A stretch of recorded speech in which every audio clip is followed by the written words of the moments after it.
Chapter 1. The arrow kissed her back between the shoulder blades, and she ran anyway. Kira Voss had 3 seconds before the next one found her spine. The Ironveil Pack surrounded the clearing in a ring of torches and silence, 200 wolves holding their breath, waiting for their alpha to give the signal that would end her. But Caden Ashford's fist had frozen midair. His wolf had just said one word. Mine. She hit the boundary stone at the edge of the sacred circle, legs giving out, dropping to her knees in the frostbitten earth. Her dark hair was plastered to her face with sweat and rain. Her wrists were lashed behind her with iron-threaded cord that bit into her skin with every breath, and her left side burned where the arrow had grazed her ribs. She didn't beg. She had promised herself that much. Whatever else they took from her tonight, they would not have her breaking. Kira Voss, Caden's voice rolled across the clearing like distant thunder, carrying the weight of a man who had never once been disobeyed. Every wolf stilled. You stand accused of treason against the Ironveil Pack, of conspiring with our enemies, of leaking our border patrol routes to the Ironveil Syndicate, resulting in the deaths of 4 of our warriors. Each charge landed like a stone thrown into still water, and the ripples moved through the crowd. For this crime, our law is clear. He paused. The fire in the nearest torch snapped in the wind. Pack law demands your execution. Kira raised her head. She found his face across the distance, carved jaw, slate-gray eyes, the kind of face that had been handsome once before grief had set into it like a second bone structure. He was watching her the way a man watches something he has already decided to destroy. Cold. Resolved. She met his gaze and did not look away. The executioner stepped forward. Davin Holt was not a cruel man. That was almost the worst part. He would do this efficiently, professionally, and be home before the torches burned down. Caden raised his fist. The executioner moved. And stopped. Because Caden's hand had shot out and seized his forearm with a grip that turned the larger man's knuckles white. The alpha's entire body had gone rigid. His nostrils flared. There, beneath the blood and fear and cold iron stink of her bindings, beneath all of it, something threaded through the night air like a melody playing in a frequency only he could hear. Wood smoke and dark honey. Warm and devastatingly, impossibly hers. His wolf did not ask. It did not suggest. It announced, with the full authority of something older than pack law, older than duty, older than the grief that had been eating him hollow for 2 years. Mate. The word detonated through him. Caden Ashford, Alpha of the Ironveil Pack, had just stopped an execution 1 breath from completion. And the woman kneeling in the frost, the woman he had sentenced to death, was staring at him with green-gold eyes that had gone wide with something between fury and disbelief. She felt it too. He could see it in the way her breath had changed. The way her chin had dropped exactly 1 degree before she caught herself and raised it again. Alpha. Elder Vance Harrow's voice cut through the silence like a blade through silk. Complete the sentence. The crowd stirred. A murmur moved through 200 wolves like wind through tall grass. Caden's jaw tightened. His wolf was tearing at him from the inside, furious and absolute, demanding he step between her and every threat in the clearing, including himself. Alpha Ashford. Harrow's voice hardened. The law does not wait. Caden released Davin's arm, turned to face his counsel. When he spoke, his voice was the flattest, quietest, most dangerous thing in the clearing. Take her to the holding chambers. The eruption was immediate. You cannot. The law is clear. She was caught with their correspondence. Silence. The alpha command came out of him like something physical. Like pressure. Like the ground shifting underfoot. Every wolf in the clearing dropped their eyes. Submitted. I will review the evidence personally, he said, each word bitten off with surgical precision. If it holds, the sentence stands. Until then, she lives. They dragged her past him as they hauled her toward the holding chambers. Kira twisted enough to look back over her shoulder. Caden stood where she'd left him, motionless in the torchlight, watching her disappear. His fists were clenched at his sides. His wolf was howling. She didn't understand why she was still breathing. But something had just fractured in the night air between them, something neither of them had a name for yet. Something that felt, terrifyingly, like the beginning of everything. Later, alone in his study, Caden pressed both palms flat against his desk and stared at the grain of the wood until the pattern blurred. His wolf circled inside him like a caged thing, alternating between grief and something so fierce it had no clean name. Mate, it kept saying. Insistent. Certain. Mate. Mate. Mate. The woman he'd sentenced to death. The woman who had supposedly sold out his warriors and gotten 4 of his people killed in a border ambush that still woke him up at 3 in the morning, their faces cycling through his memory like a wound that refused to close. The woman whose scent had just permanently rewritten something in his chest. He pressed his forehead against the cold wood of the desk and tried to remember how to think. Chapter 2. The holding chambers beneath the Ironveil Pack compound smelled like cold stone and forgotten things. Kira sat with her back against the far wall, knees pulled to her chest, wrists raw where the iron-threaded cord had finally been cut away. Someone had left the bindings on long enough that the pattern was pressed into her skin like a brand. She traced the marks absently, not because they hurt, they did, but because focusing on something small kept the larger thing at bay. The larger thing being, she was still alive. She didn't trust it. Kira had learned young that hope was the most dangerous thing a person could carry. It made you heavy. It slowed you down. It made the fall, when it came, so much worse than if you'd simply accepted the ground was rushing up from the beginning. She closed her eyes, saw the 4 names carved into the memorial stone at the eastern border. Dex Harmon, Calavriz, Brento Coro, Sesha Mun. 4 wolves. 4 people who'd had families, habits, favorite spots to sit when the sun went down.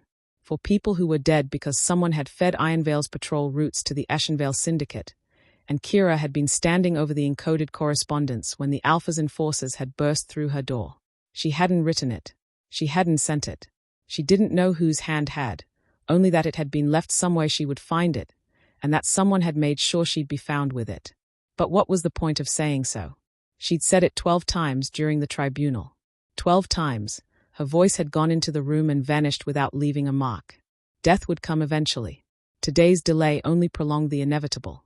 She was almost used to the idea. Almost. Footsteps in the corridor. Not the flat, unhurried tread of guards. These were heavier, more deliberate. Each step placed like a decision. Kira didn't move. Caden Ashford appeared at the iron door, and for a moment, he simply stood there, still wearing his ceremony clothes, dark charcoal and pack silver, the Alpha's mark at his collar.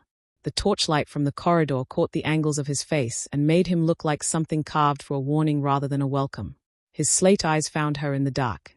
Neither of them spoke. Why weren't you in your quarters that night? His voice was low, controlled, but something underneath it was pulled tight as wire. I was never in my quarters that night, Kira said. Her voice came out flatter than she intended. I was in the archive room until past midnight. Alone, unfortunately. The correspondence was found in your room. I know. Your scent was on it. My scent is on everything in my room. She met his eyes. That's how rooms work. Something shifted in his expression. Not softened. Caden Ashford did not soften, but recalibrated. Like a man adjusting his grip.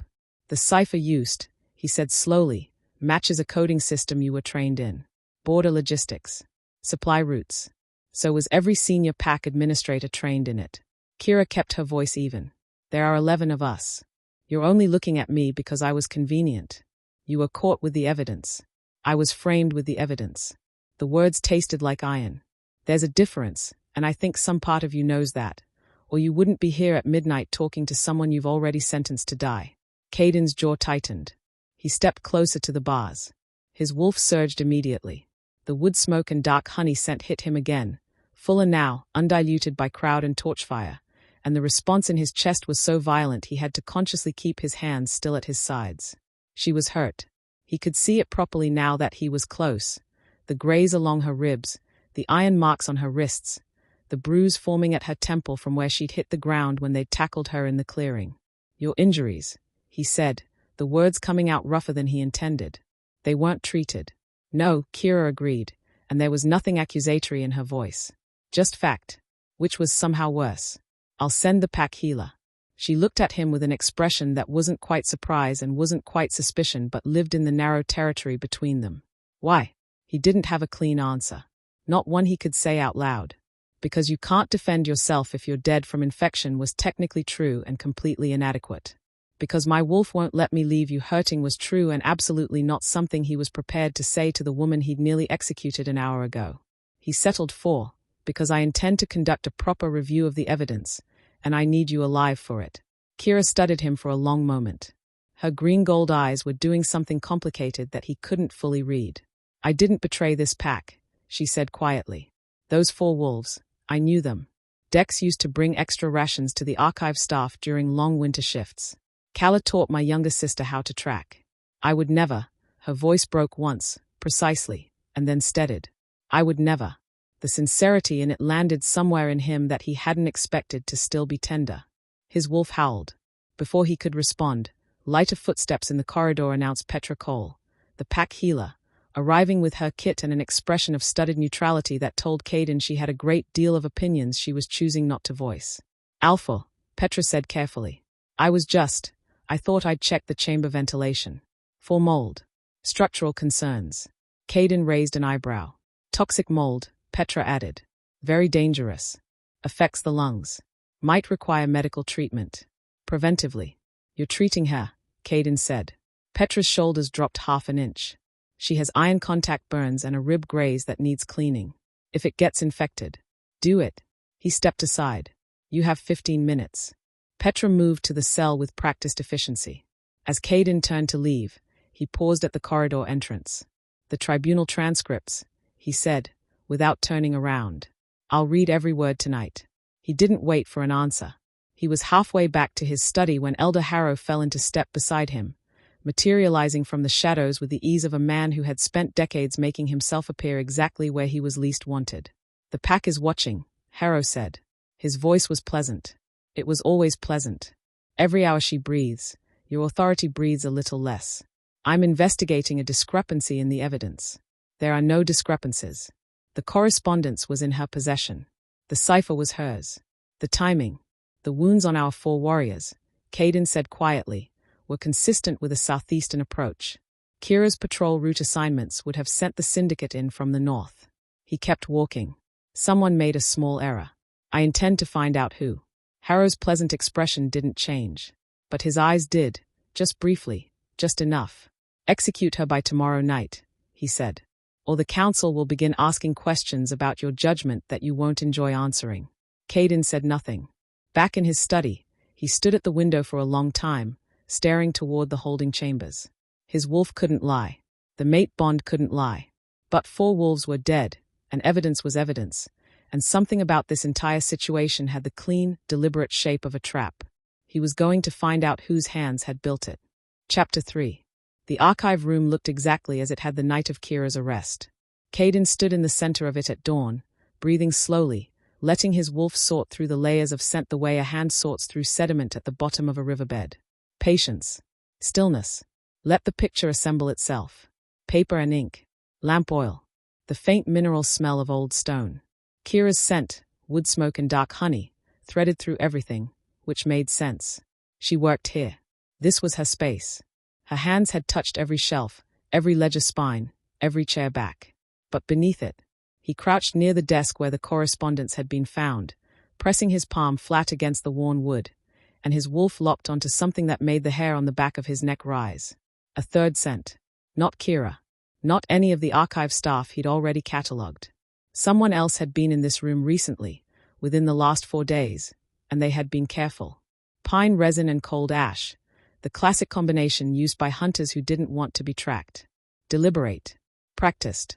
Someone who knew exactly how Ironveil wolves investigated. Someone inside the pack. Caden's eyes moved slowly around the room. The correspondence had been placed in the center desk drawer, not hidden, exactly, but not obvious either. The right depth of concealment for something meant to be found by someone specifically looking. Not a casual discovery. A staged one. He opened the drawer again and studied the inside. There, at the back corner, a small smear of pine resin on the wood. Whoever had planted the documents had reached deep, and in doing so, had left the faintest trace of the substance coating their hands. Caden photographed it in his memory and kept moving. On the floor beneath the window that latched from the inside but whose latch mechanism was old enough to be manipulated from outside with the right tool. He found a single boot print in the thin layer of dust that accumulated overnight despite the cleaners. Large. Male. The tread pattern of standard-issue Ironveil enforcement boots. His jaw tightened. This wasn't an outside job. The witness was 9 years old and collecting fallen seed pods near the eastern perimeter wall when Caden found her. Her name was Ola. She was the daughter of one of his border captains, a small serious child with her father's watchful eyes and her mother's habit of going very still when she was thinking. She went very still now. "I saw someone," she said, after Caden crouched to her level and asked his question quietly, without the weight of command in it. "Coming out of the archive building. Late. I was up because I couldn't sleep and Mama doesn't know." "What did they look like?" "Tall," Ola said carefully. "Like the enforcement men. He was wearing their clothes." She paused, small hands tightening around her seed pods. "He had a grey streak in his hair. Here." She touched her own temple. "And he was walking fast. Like he didn't want anyone to see him." Caden's blood dropped several degrees. Grey streak at the left temple. Enforcement uniform. Commander Pell Drayton. His head of border enforcement. The man who had personally overseen the investigation into the syndicate breach. The man who had delivered the evidence against Kira to the tribunal with such precise, careful testimony that not a single elder had questioned a word of it. The man who had been in charge of the 4 dead warriors' patrol assignments. "Thank you, Ola," Caden said. "You did the right thing telling me." The girl nodded solemnly, then added, "Is the archive lady going to be okay?" Caden looked at her for a moment. "I'm going to do everything I can," he said. It was the most honest answer he had. He was crossing the training yard when Drayton himself appeared, falling into step beside him with the easy confidence of a man who had no idea the ground had just shifted beneath his feet. "Alpha." Drayton's voice was warm, collegial. "Heard you were asking around about the archive case. Wanted to offer my assistance. Full access to my department's investigation files, whatever you need." "That's generous," Caden said. "Justice for our fallen warriors is what matters." Drayton's expression arranged itself into something suitably grave. "The Voss woman needs to answer for what she did. The longer this drags out, the more it looks like." "Like what?" Caden asked pleasantly. "A beat. Like the process isn't being followed," Drayton said carefully. "The pack is watching, Alpha. They need to see strength." Caden stopped walking, turned to face him fully. "Tell me, Pell, when you filed the patrol routes with Central Logistics last month, which cipher protocol did you use?" Something moved through Drayton's eyes. Fast. Gone in under a second, but Caden had been watching for it. "Standard border cipher," Drayton said. "Same as always. Same as the one used in the correspondence found in Kira's room? She was trained in it, as I noted in my testimony. As were you," Caden said. "And 11 others." He held Drayton's gaze for exactly 3 seconds. "I'll be in touch about those investigation files." He walked away. Behind him, he heard Drayton's breathing change, just slightly, just enough, before the man composed himself and left in the opposite direction. That evening, Caden came to the holding chambers carrying a cloth-wrapped bundle. Kira looked up from her corner and something in her expression did the complicated thing again. That narrow territory between suspicion and something she wasn't allowing herself to name. "I brought food," Caden said, unwrapping the bundle against the bars. Warm flatbread, a clay pot of slow-cooked stew, dried fruit, a square of dark honey cake. Kira stared at it. "Real food," she said. "You haven't eaten since before the tribunal." "You checked." "I checked." He passed it through the bars. Their fingers met for half a second around the edge of the clay pot, and the mate bond moved through the contact like a current through water, immediate, electric, involuntary. Kira's breath hitched. She didn't pull back. Neither did he. "Why are you doing this?" she asked, the same question as last night, quieter this time. "Because my wolf has better instincts than my judgment," Caden said. "And I'm starting to think I should have been listening to it more carefully." Kira set the food down, looked at him with those green-gold eyes. "I worked in that archive for 6 years, she said. 6 years of patrol route management, supply logistics, border documentation. I knew the names of every wolf on every rotation. I used to update the memorial records myself after a loss." Her voice was steady but thin at the edges. The idea that I would sell that information, that I would look at those names and decide they were expendable. She stopped, pressed her fingers briefly against her mouth.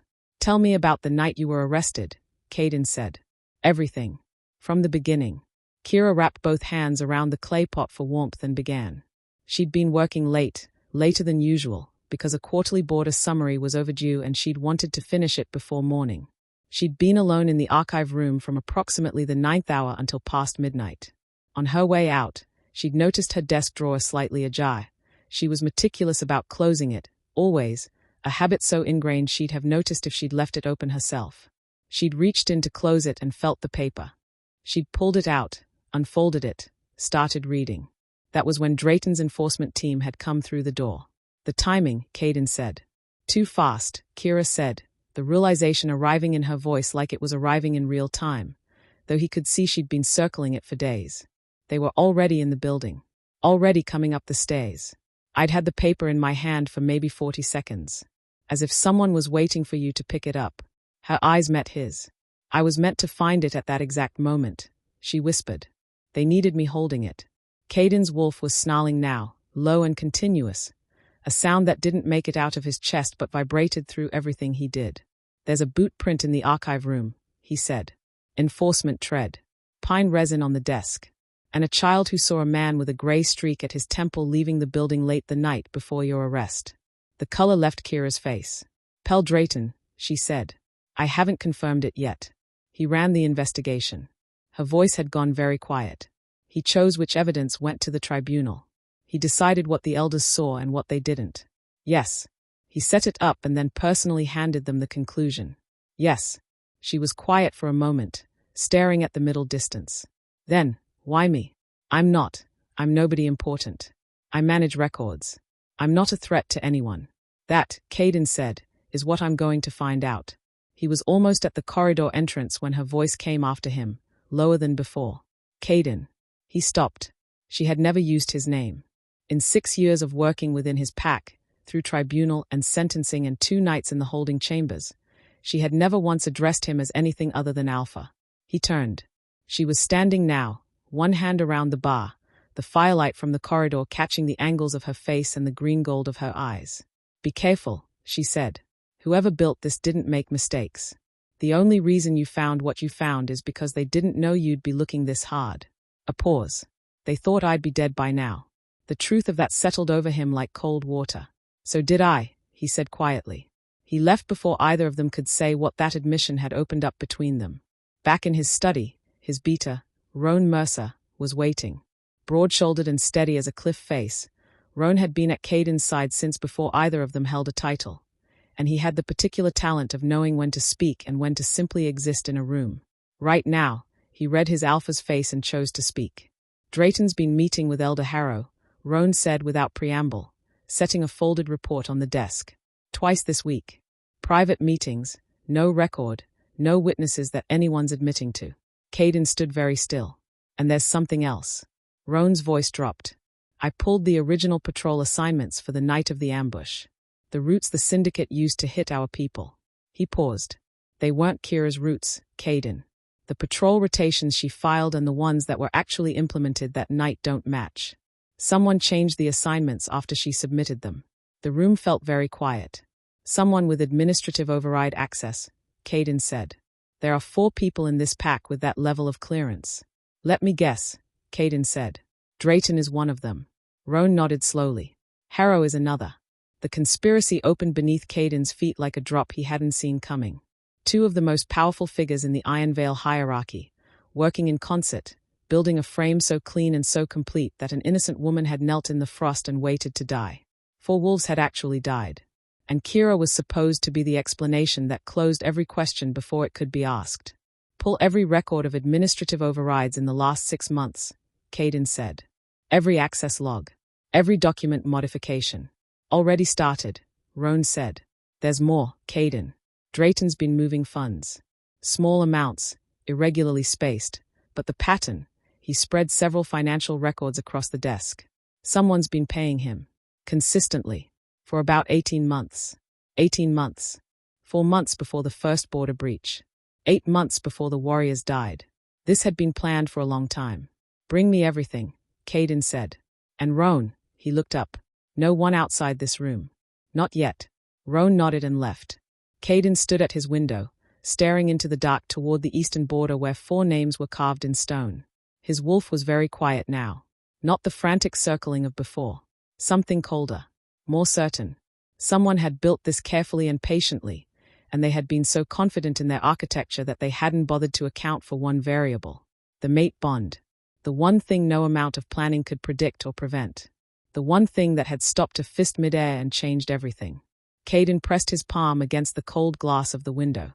I'm going to find every brick of what you built, he thought, toward no one and everyone, toward Drayton and Harrow and whoever else had their hands in this. And then I'm going to take it apart. Chapter 4. The access logs didn't lie. Caden spread them across his desk in the grey light of early morning, Roan standing at his shoulder, both of them reading in silence. Column after column of timestamps, document identifiers, authorization codes. The dry bones of bureaucracy that, assembled correctly, told a story more damning than any testimony. 17 administrative overrides in the 6 months preceding the ambush. 14 of them bore Drayton's authorization code. 3 bore Elder Harrow's. And every single one of them touched the same category of document: border patrol assignments, rotation schedules, route confirmations. The quiet infrastructure of pack security that most wolves never thought about because it simply existed, reliable and invisible, like water from a tap.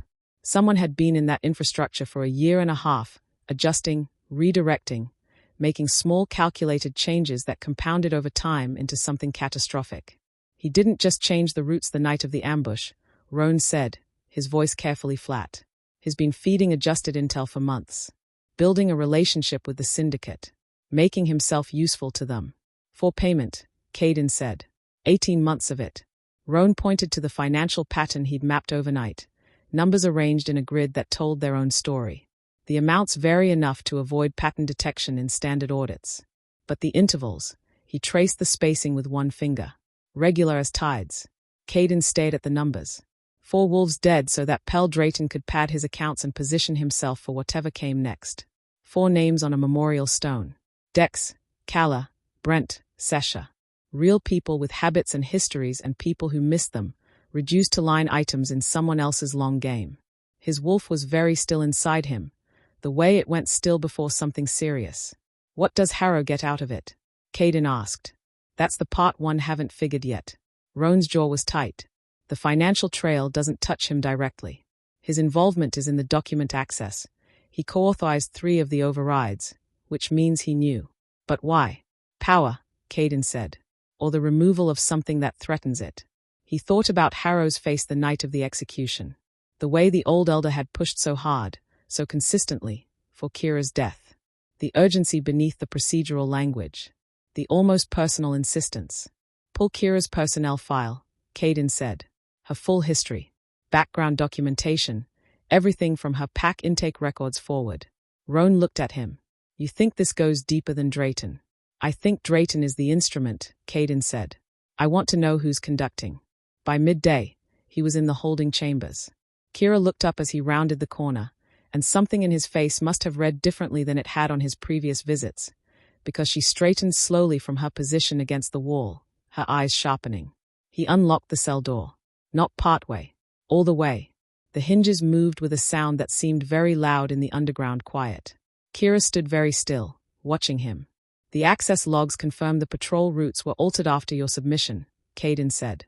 Drayton's authorization code is on 14 separate overrides. The correspondence found in your room carries pine resin residue that matches a substance found on your desk drawer, consistent with someone who'd been handling it at the archive window that night. He met her eyes. A child witnessed a man matching Drayton's description leaving the archive building during the window when the documents were planted. He paused. And the financial records show he's been receiving irregular payments from an external source for 18 months. Kira's hand came up and pressed flat against the cell wall behind her, as if she needed something solid. I believe you, Caden said. 3 words. Simple, direct, and carrying the full weight of everything they meant coming from him. From the man who had sentenced her, who had raised his fist in the firelight, who had come within one stopped breath of ending her life on false evidence. Something happened to Kira's face. She had been holding herself together through tribunal and sentencing and days of waiting for death with a composure so absolute it had looked, from a distance, like indifference. Caden had watched it and mistaken it for coldness. He understood now that it wasn't coldness at all. It was the specific, exhausting discipline of someone who had learned that falling apart solved nothing and cost everything. Those 3 words dissolved it. Not all at once. It moved through her like a slow tide, the slight crumpling at the corners of her eyes, the way her jaw worked once before she pressed her lips together, the sharp intake of breath that she tried to convert into something steadier and couldn't quite manage. Her legs didn't give out. She didn't collapse. But she sank slowly down to sit on the low bench along the cell wall, and she pressed both hands over her face, and her shoulders shook. Caden stepped inside the cell. He wasn't certain what he intended. Something in him simply moved, the same way his hand had shot out to stop the executioner's arm. Not decided, just done. He sat beside her on the bench, close enough that his arm was warm against hers, and he didn't speak. His wolf exhaled. After a while, the shaking subsided. Kira lowered her hands. She didn't look at him immediately, just stared at the middle distance, her breathing evening out in slow increments. 6 years, she said finally. Her voice was rough. I gave 6 years to this pack. I knew those routes better than the wolves running them. I cared about. She stopped. Started again. I used to stay late updating memorial records because I thought it mattered. That someone should take the time to get the details right. Their full names. Their years of service. The small things. It mattered, Caden said. It didn't save me. No, he said. But it says something about who you are that you did it anyway.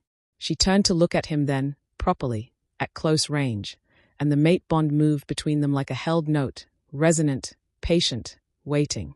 Why did you stop the execution? She asked quietly. Not accusatory. Genuinely asking. Caden was quiet for a moment.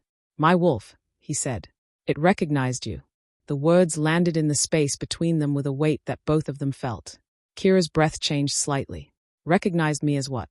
She asked, though something in her eyes suggested she already suspected the answer and was asking anyway because she needed to hear him say it. You know what? He said. A long silence. I've heard of it, Kira said carefully. The mate bond. I didn't, she paused. I didn't think it worked like that. Across a tribunal circle. Under execution torches. Neither did I. It's extremely inconvenient timing. Something moved through Caden's expression that wasn't quite a smile but lived in the same neighborhood. The worst possible. Kira looked back at the opposite wall. Does it change anything? Legally. For the pack. It changes everything for me, Caden said. The law is separate. I intend to handle the law. And if you can't, if Drayton covers his tracks, if Harrow, then I dismantle it piece by piece until there's nothing left to cover, he said simply. She looked at him again. You sound very certain. I am very certain. Why? He held her gaze. Because 4 wolves died for someone else's agenda, and their names deserve better than the wrong explanation. Because you've been sitting in this cell for 3 days waiting to die for something you didn't do. And because, he stopped, chose honesty over precision. Because my wolf hasn't been quiet since the moment I caught your scent, and I've learned to trust it more than I trusted the tribunal. The silence that followed was different from the ones before it. Warmer. Carrying something neither of them was ready to name fully, but that both of them could feel taking shape between them like a structure being quietly assembled in the dark. Then footsteps in the corridor, quick and purposeful.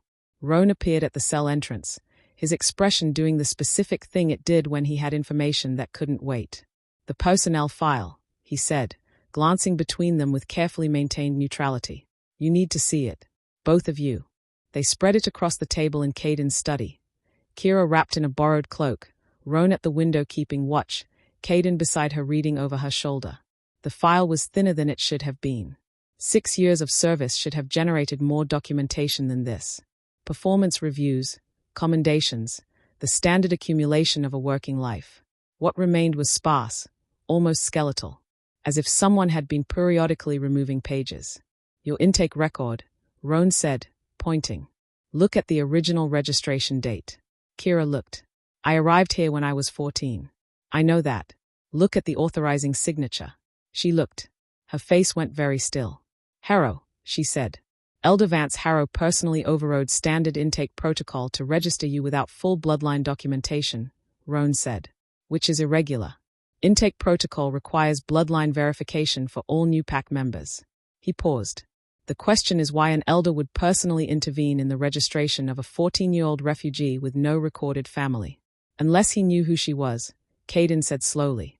Or knew who she wasn't supposed to be, Roan said. They both looked at Kira. She was staring at the authorizing signature with an expression Caden was learning to read. That particular stillness that meant something was moving fast beneath the surface that she hadn't decided yet whether to let out. I don't know anything about my bloodline, she said. I was told my parents died in a territorial conflict when I was young. I was passed between 2 packs before I came here. She paused. I was never told which pack I was born into. We're going to find out, Caden said. Harrow knows, Roan said quietly. Whatever's in those records he removed, he knows. Caden straightened. The shape of it was becoming visible now, the way a figure emerges from fog as you walk toward it. Harrow's urgency about the execution. The stripped personnel file. The personal intake authorization. Drayton as the instrument. Yes, but Harrow as the architect. Someone had wanted Kira dead not because she'd done something, but because of what she was. And they had wanted it badly enough to sacrifice 4 warriors and frame an innocent woman and build an 18-month conspiracy to make it happen cleanly. I need the original intake records, Caden said. Whatever was removed. They'll be somewhere, archived, copied, held somewhere Harrow thought no one would think to look. The crypt records, Roan said immediately. Historical bloodline documentation stored in the lower archive vaults. Harrow has access, but so do you. Then that's where we go tonight. He turned to Kira. She was still looking at the thin file, at the sparse record of a life that someone had been quietly editing for reasons she still didn't fully understand. You're being moved from the holding chambers, he said. A guarded room in the north quarters. Not a prisoner. A protected witness. She looked up. The council. Let me worry about the council. Caden. Her voice was careful, precise. If whatever is in those vault records is what I think it might be, if this is about bloodlines and Harrow and something old enough that has spent years building toward this, she held his gaze. You could be walking into something that threatens more than your authority. This could be the kind of thing that restructures everything. I know, he said. And you're still going. Yes. She was quiet for a moment. Then I'm going with you, she said. Roan made a small sound that he converted into a cough. Caden looked at her. The borrowed cloak, the iron marks still fading on her wrists, the green-gold eyes that had faced down an execution blade without breaking, and felt his wolf settle into something it hadn't felt in 2 years. Certainty. Yes, he said. You are. The crypt vaults smelled of centuries. Cold stone and old parchment. The particular silence of a place that held things people had decided to stop looking at. Caden moved through it with a torch, Kira beside him, Roan at the entrance keeping watch. The historical bloodline records filled an entire alcove, leather-bound volumes sorted by lineage, cross-referenced by territory and year. Caden began pulling volumes while Kira worked the opposite shelf, both of them reading in the amber torchlight with the focused quiet of people who understood what they were looking for even before they found it. It was Kira who found it. She went very still. Caden crossed to her in 3 steps. The volume was old, genuinely old, the leather soft and dark with age, the handwriting inside the careful formal script of a pack historian taking records seriously. She was pointing at an entry, her finger not quite touching the page, as if contact might make it more real than she was ready for. He read it, then read it again. Founding bloodline records, Ironveil Pack, original Alpha line. The Voss family. Established. He looked at Kira. She was very pale. Voss, she said. Her voice had gone almost inaudible. That's my name. It's not just your name, Caden said quietly. The entry continued. The original Ironveil Alpha line, the Voss family, had held the pack's founding authority for 6 generations before the succession crisis of 80 years ago. A crisis in which the last Alpha of the Voss line had died under disputed circumstances. In which the council, led by a young elder named Harrow, a name Caden recognized because it was the elder's family name, 3 generations back, had declared the line extinct and reorganized the pack's leadership structure. Had declared it extinct. But had they been certain? 3 pages further, in a different hand, a later entry. A notation, careful and small, as if the historian who wrote it had been uncertain whether to include it at all. Reported survivor, infant daughter of the last Voss Alpha, removed from pack territory before the succession crisis concluded. Fate unknown. Line officially recorded as extinct per Elder Council declaration. Caden's wolf was very loud now. He looked at Kira. She was reading the same words, her lips slightly parted, her breathing shallow. The founding Alpha line, she said. That's, Caden, that would make me. The rightful Alpha of the Ironveil Pack, he said. The words landed between them like something dropped from a great height. No, she said immediately. I manage records. I've spent 6 years managing records. You've spent 6 years being kept small, he said. Registered without documentation, stripped of your history, your file edited, Harrow has known who you are since he authorized your intake. He's been watching you, waiting to see if you'd ever find out. And when someone started getting close to the truth, she stopped, pressed a hand over her mouth. He had Drayton build the frame, to eliminate you before it surfaced. Because if I'm the Voss heir, his family's claim to the council authority that replaced the original Alpha line becomes considerably less legitimate. Kira sat down on the cold floor of the vault, not collapsing, deliberately, the way someone sits down when they need the ground to be very solid beneath them. Caden crouched in front of her. She looked at him with an expression he'd never seen on her face before. Not fear, not defiance, not the careful composure she'd maintained through everything. Something raw. Something that didn't have a name yet but was clearly searching for one. I don't know how to be an alpha, she said. I've spent my whole life being told I'm nobody. You spent 3 days in a holding self-facing execution for something you didn't do, he said, and you never broke. You defended yourself before a tribunal that had already decided against you.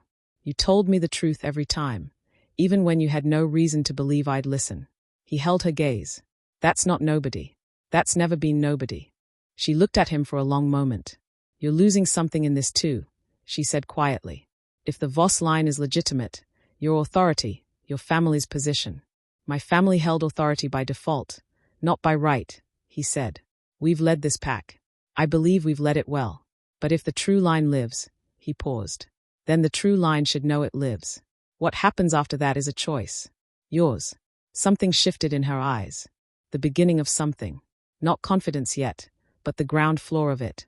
The foundation being poured. Harrow knows we're close, she said. He'll move. Yes, Caden said. Which means we move first. Above them, from the vault entrance, Roan's sharp double knock on the stone, their agreed signal. Someone was coming. Chapter 5, Caden thought grimly, rising to his feet and offering Kira his hand. She took it. The mate bond hummed between their joined hands. No longer the electric shock of first contact, but something steadier. Something that had settled into the space between them and begun, quietly and without asking permission, to take root. They moved toward the vault entrance together. Whatever was coming, they would face it the same way. Chapter 5. The council hall had not been built for quiet conversations. Its ceilings rose 40 feet into the dark, stone arches curving overhead like the ribcage of something ancient and enormous. The acoustics were designed deliberately, every word spoken at the center of the hall carried to every corner with crystalline precision. No whispered aside, no muttered doubt, no quickly suppressed reaction went unheard. It was built this way so that nothing could be hidden. The irony of that had never been sharper. Every seat was filled. High ranks and their families crowded the tiered gallery above. Warriors stood 3 deep along the walls. Word had moved through the Ironveil compound the way word always moved through a pack. Not through announcement but through the particular atmospheric pressure that preceded something significant, the way the air changes before a storm. They had come because they understood, with collective animal instinct, that what happened in this hall today would determine the shape of what came after. Caden stood at the center of the hall with Kira beside him. He had not brought her here as a prisoner. He had not positioned her behind him or to the side or at any angle that communicated deference or apology. She stood at his left, 1 step back, which was not subordination but tactical, a formation that said we came in together and we are presenting together to anyone who knew how to read it. Several people in the gallery clearly knew how to read it, and were clearly troubled by what they were reading. Elder Harrow sat at the curved council table with 4 other elders flanking him. His face was composed with the practiced serenity of a man who had spent decades turning composure into armor. But his eyes moved to Kira immediately and stayed there, and in them Caden read the specific calculation of a man assessing how much had been discovered and how much could still be contained. The answer, Caden intended to make clear in the next hour, was nothing. This emergency session was called. Harrow opened, his voice filling the hall with the ease of long practice, to address a matter of serious concern to the Ironveil Pack. Alpha Ashford has delayed the lawful execution of a convicted traitor. He has moved said prisoner to protected quarters. And, he paused, letting the hall's silence amplify his next words. He has been conducting what he describes as an investigation into evidence that this council reviewed and accepted at tribunal. Murmurs moved through the gallery.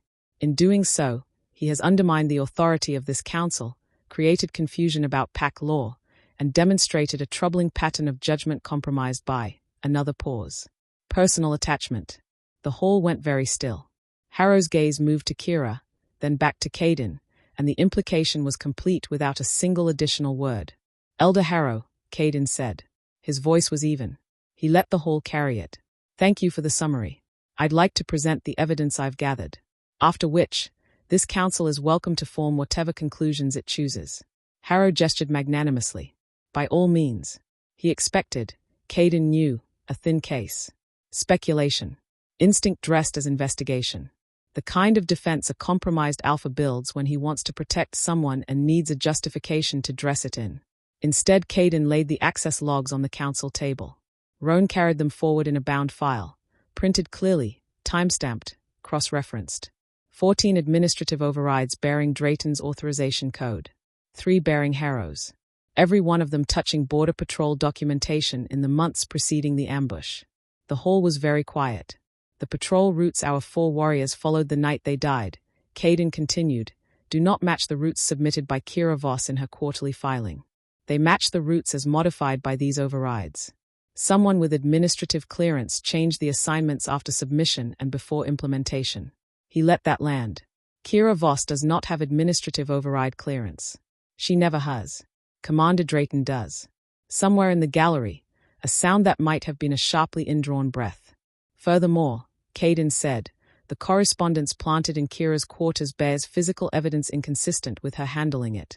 Pine resin residue on the desk drawer where it was placed matches a substance used by hunters to mask their scent, a precaution taken by someone who understood that Ironveil wolves investigate by smell as much as by sight.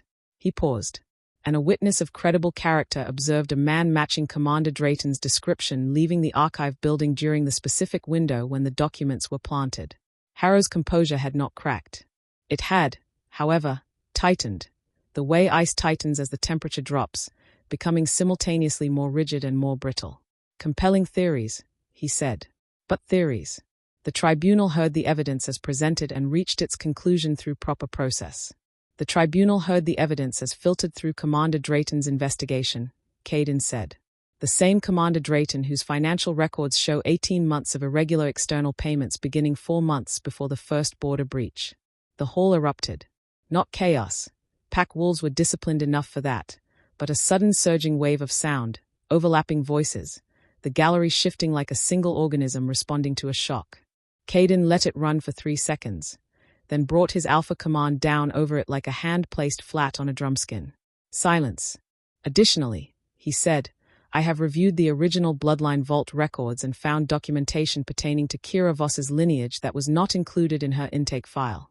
Documentation that Elder Harrow personally overrode standard protocol to exclude when he authorized her registration 14 years ago. Now Harrow moved.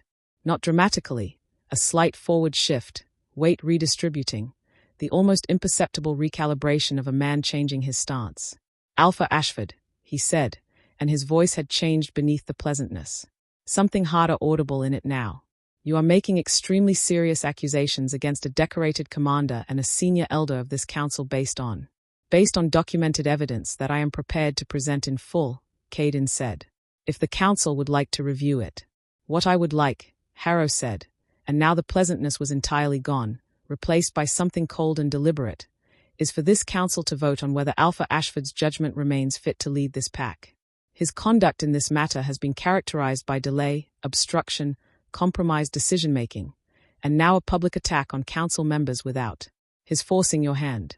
Kira's voice, low, directed at Caden, not quite private in the hall's acoustics, just audible enough to carry to the nearest gallery rows. Several heads turned. Caden didn't look at her, but he felt her presence beside him sharpen.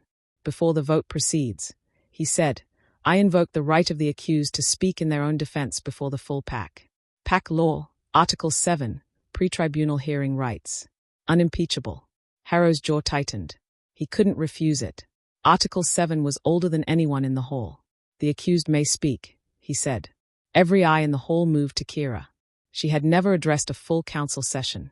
In 6 years within Ironveil, her voice had existed in archives and administrative offices, in the quiet language of records and documentation. She had been, by design and by circumstance, a person who worked in the background of things. Her legs were steady as she stepped forward. Caden felt it through the mate bond. Not the absence of fear, but fear present and overridden. The specific courage of someone who is afraid and moves anyway because the alternative is unacceptable. I didn't betray this pack. Her voice was not loud. The hall's acoustics made loudness unnecessary. It carried to every corner clean and clear, with nothing performed about it.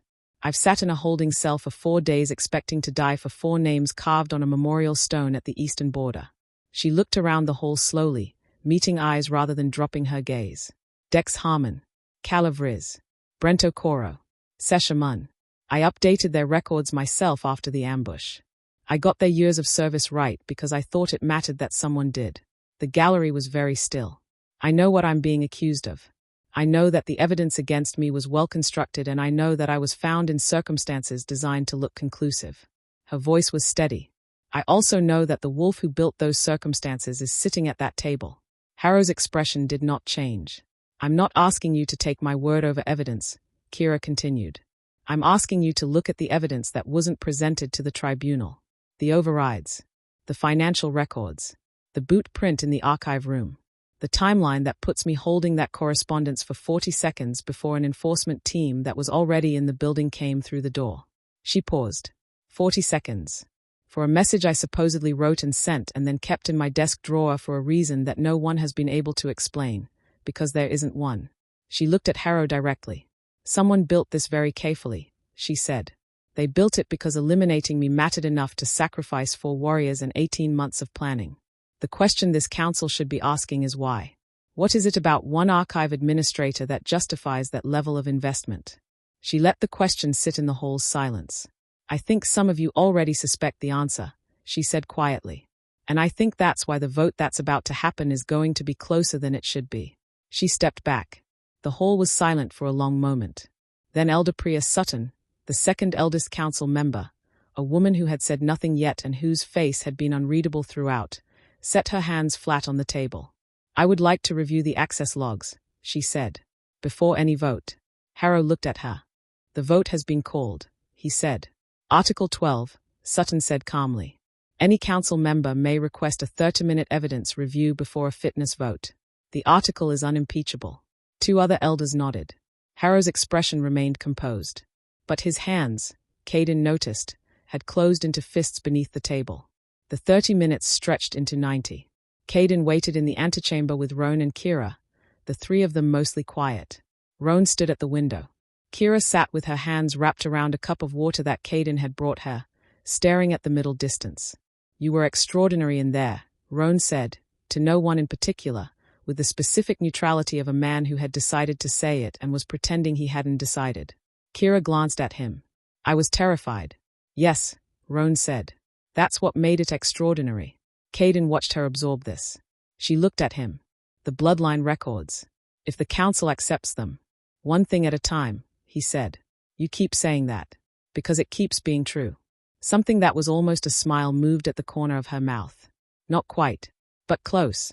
Their hands were resting on the bench between them, not touching, close enough that the mate bond hummed in the narrow space between their fingers like a current running through water that hadn't yet made contact. Whatever happens in there, Caden said quietly, I want you to know that none of what I've done in the last 4 days was because of the bond. She looked at him. I mean, he said carefully, the bond stopped my hand. That was the bond. But everything after, the evidence, the vault records, the choice to stand up in that hall today, he held her gaze. That was because 4 wolves deserve the right explanation. And because you deserved someone to listen. The bond didn't make me do that. It just made me start looking. Kira was quiet for a moment. That might be the most honest thing anyone has said to me in years, she said. I'm trying, he said. She looked down at their hands in the space between them. Then she closed the distance and let her fingers rest against his. The mate bond moved through the contact like something settling into place. Not the electric shock of the first touch, not the desperate urgency of his wolf's initial recognition. Something quieter, more certain. The feeling of a long-held breath finally, carefully, let go. Neither of them spoke. They didn't need to. The hall reassembled with the specific atmosphere of a room that had been arguing privately and was now pretending it hadn't. Harrow called the vote. All those in favor of removing Alpha Ashford on grounds of compromised judgment. Hands rose. Caden counted without expression. All those opposed. More hands. Elder Sutton's among them, raised with quiet deliberateness, followed by 2 others who had been watching Sutton and made their decision accordingly. By a margin of 6 votes, Sutton said, before Harrow could speak, Alpha Ashford retains his position. The fitness challenge is denied. Harrow bowed his head with the precise angle of a man performing deference while feeling none of it. Of course, he said. I defer to the council's wisdom.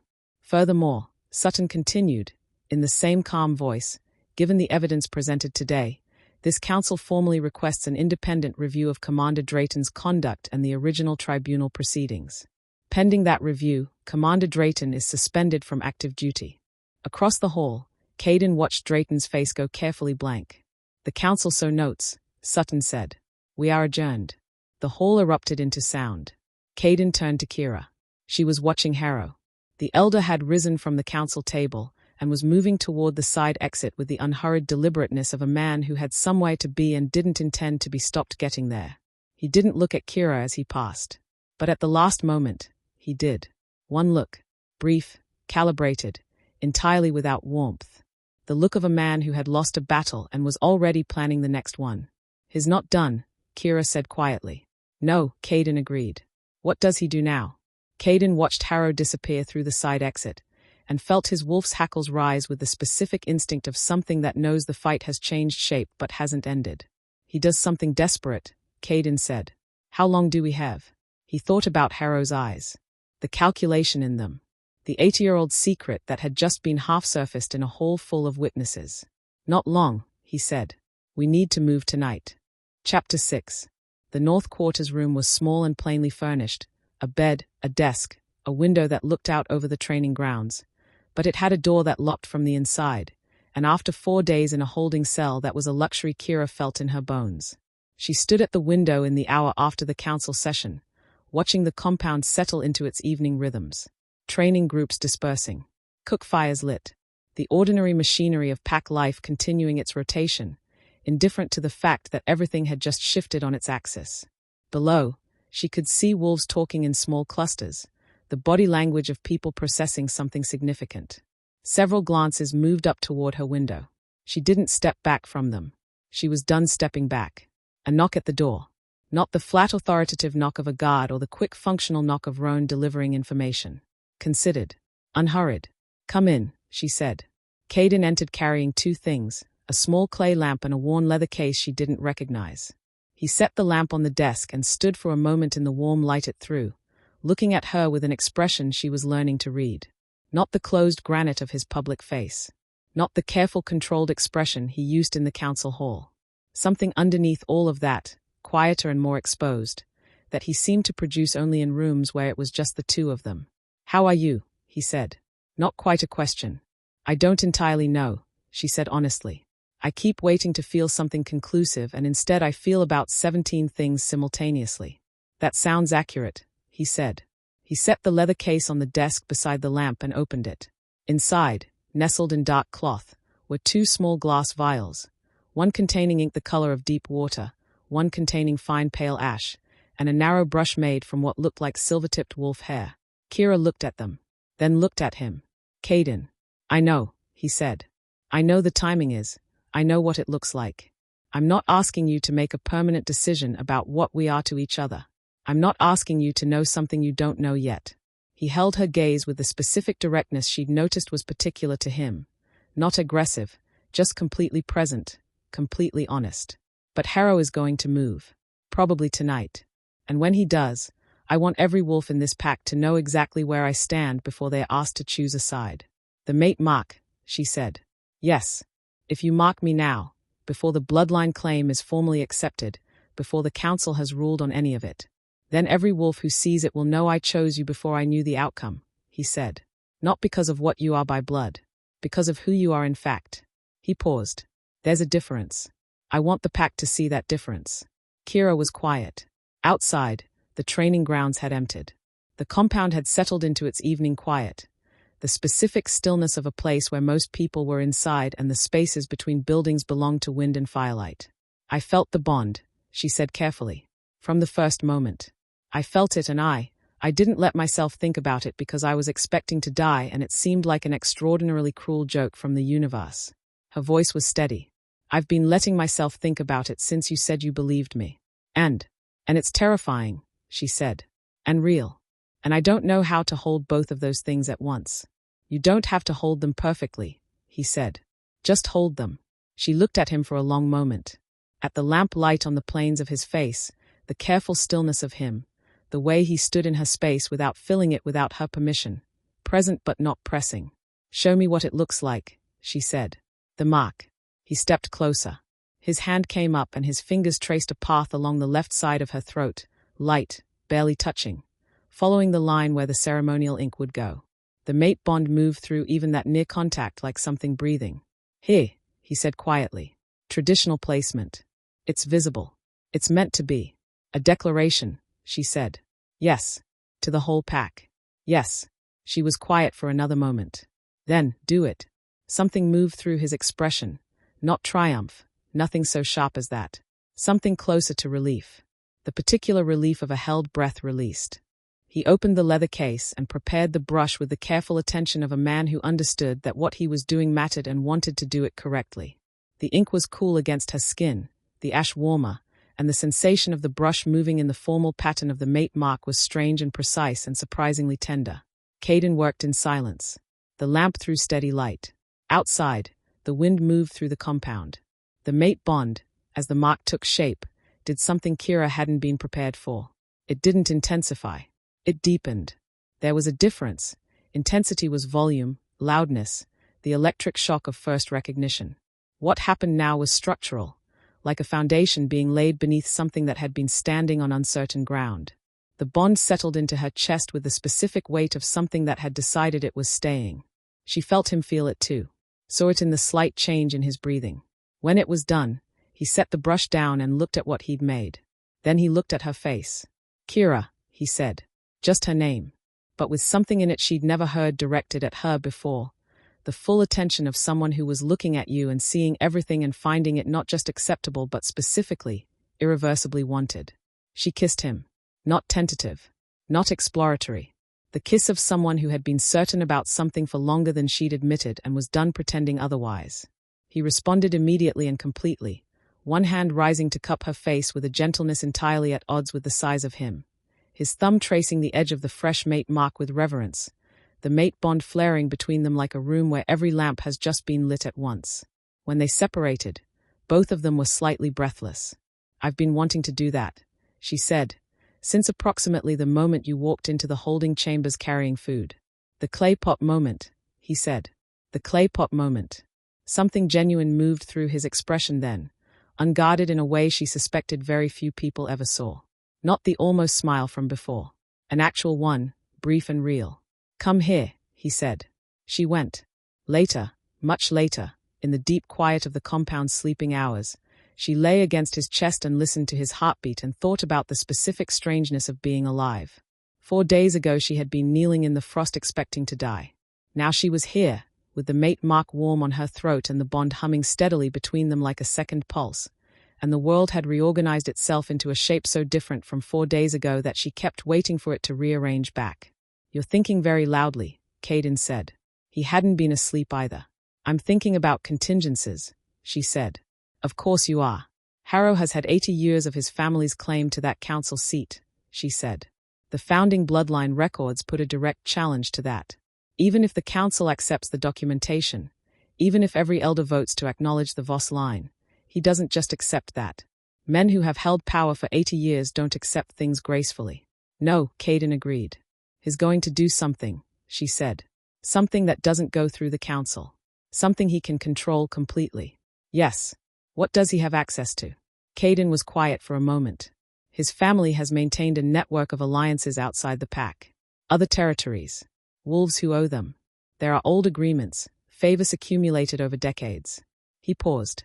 And there are records that have never been formally catalogued. Things he's kept outside the archive system. Things that could be used. Or people, Caden said. She thought about that. The Ironveil Syndicate, she said slowly. Drayton was their contact. But Drayton was Harrow's instrument. Which means, the relationship with the Syndicate may go further up than Drayton, Caden said. They lay in silence for a moment, both following the same thread. Roan, Kira said. Already on it, Caden said. I asked him to trace the financial payments backward tonight. If there's a connection between Harrow and the syndicate. A knock at the door. Sharp. Urgent. The specific cadence of someone who had been running. Caden was off the bed and at the door in seconds, and Kira was right behind him because she had spent 4 days being the last one to know things, and she was done with that particular experience.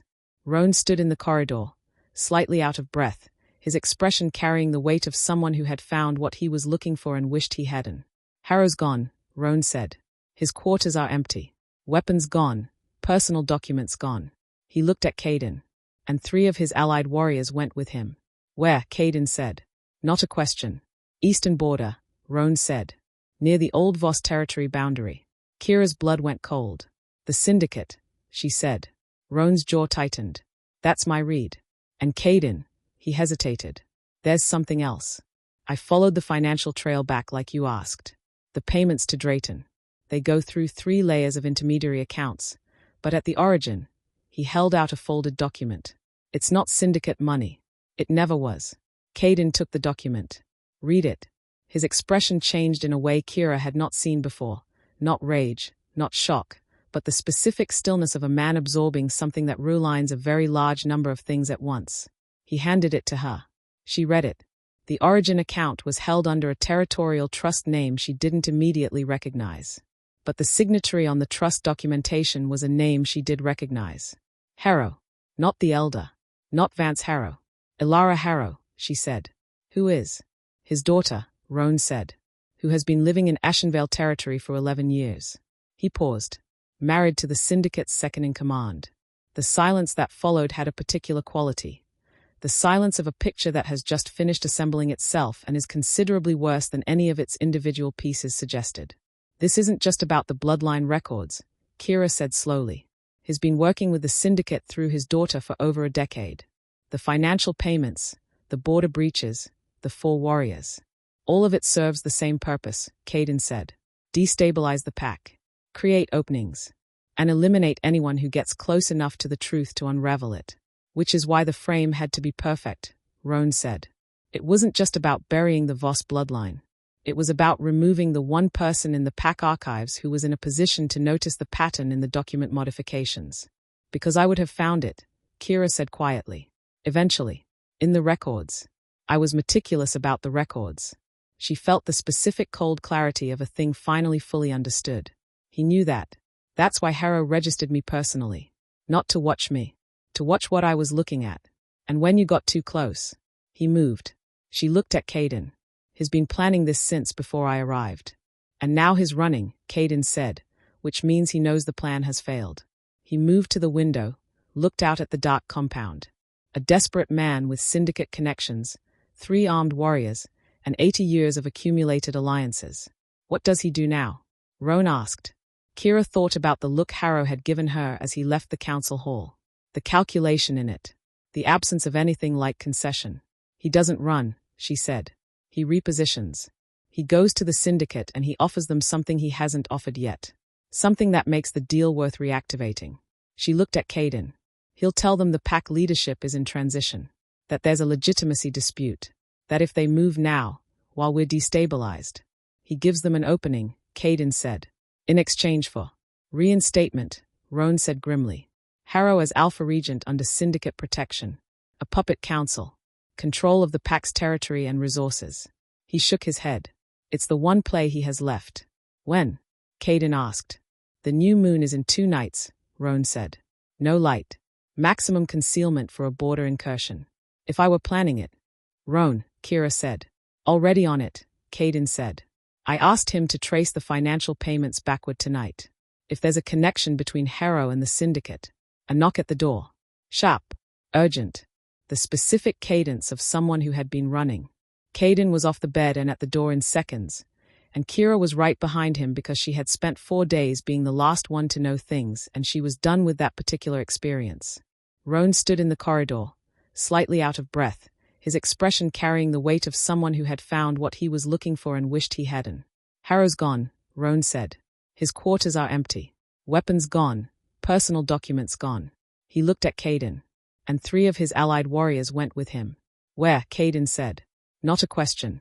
Eastern border, Roan said. near the old Voss territory boundary. Kira's blood went cold. The syndicate, she said. Roan's jaw tightened. That's my read. And Caden, he hesitated. There's something else. I followed the financial trail back like you asked. The payments to Drayton. They go through 3 layers of intermediary accounts, but at the origin, he held out a folded document. It's not syndicate money. It never was. Caden took the document. Read it. His expression changed in a way Kira had not seen before. Not rage, not shock, but the specific stillness of a man absorbing something that relines a very large number of things at once. He handed it to her. She read it. The origin account was held under a territorial trust name she didn't immediately recognize. But the signatory on the trust documentation was a name she did recognize. Harrow. Not the elder. Not Vance Harrow. Ilara Harrow, she said. Who is? His daughter, Roan said. Who has been living in Ironveil territory for 11 years. He paused. Married to the syndicate's second-in-command. The silence that followed had a particular quality. The silence of a picture that has just finished assembling itself and is considerably worse than any of its individual pieces suggested. This isn't just about the bloodline records, Kira said slowly. He's been working with the syndicate through his daughter for over a decade. The financial payments, the border breaches, the 4 warriors. All of it serves the same purpose, Caden said. Destabilize the pack. Create openings. And eliminate anyone who gets close enough to the truth to unravel it. Which is why the frame had to be perfect, Roan said. It wasn't just about burying the Voss bloodline.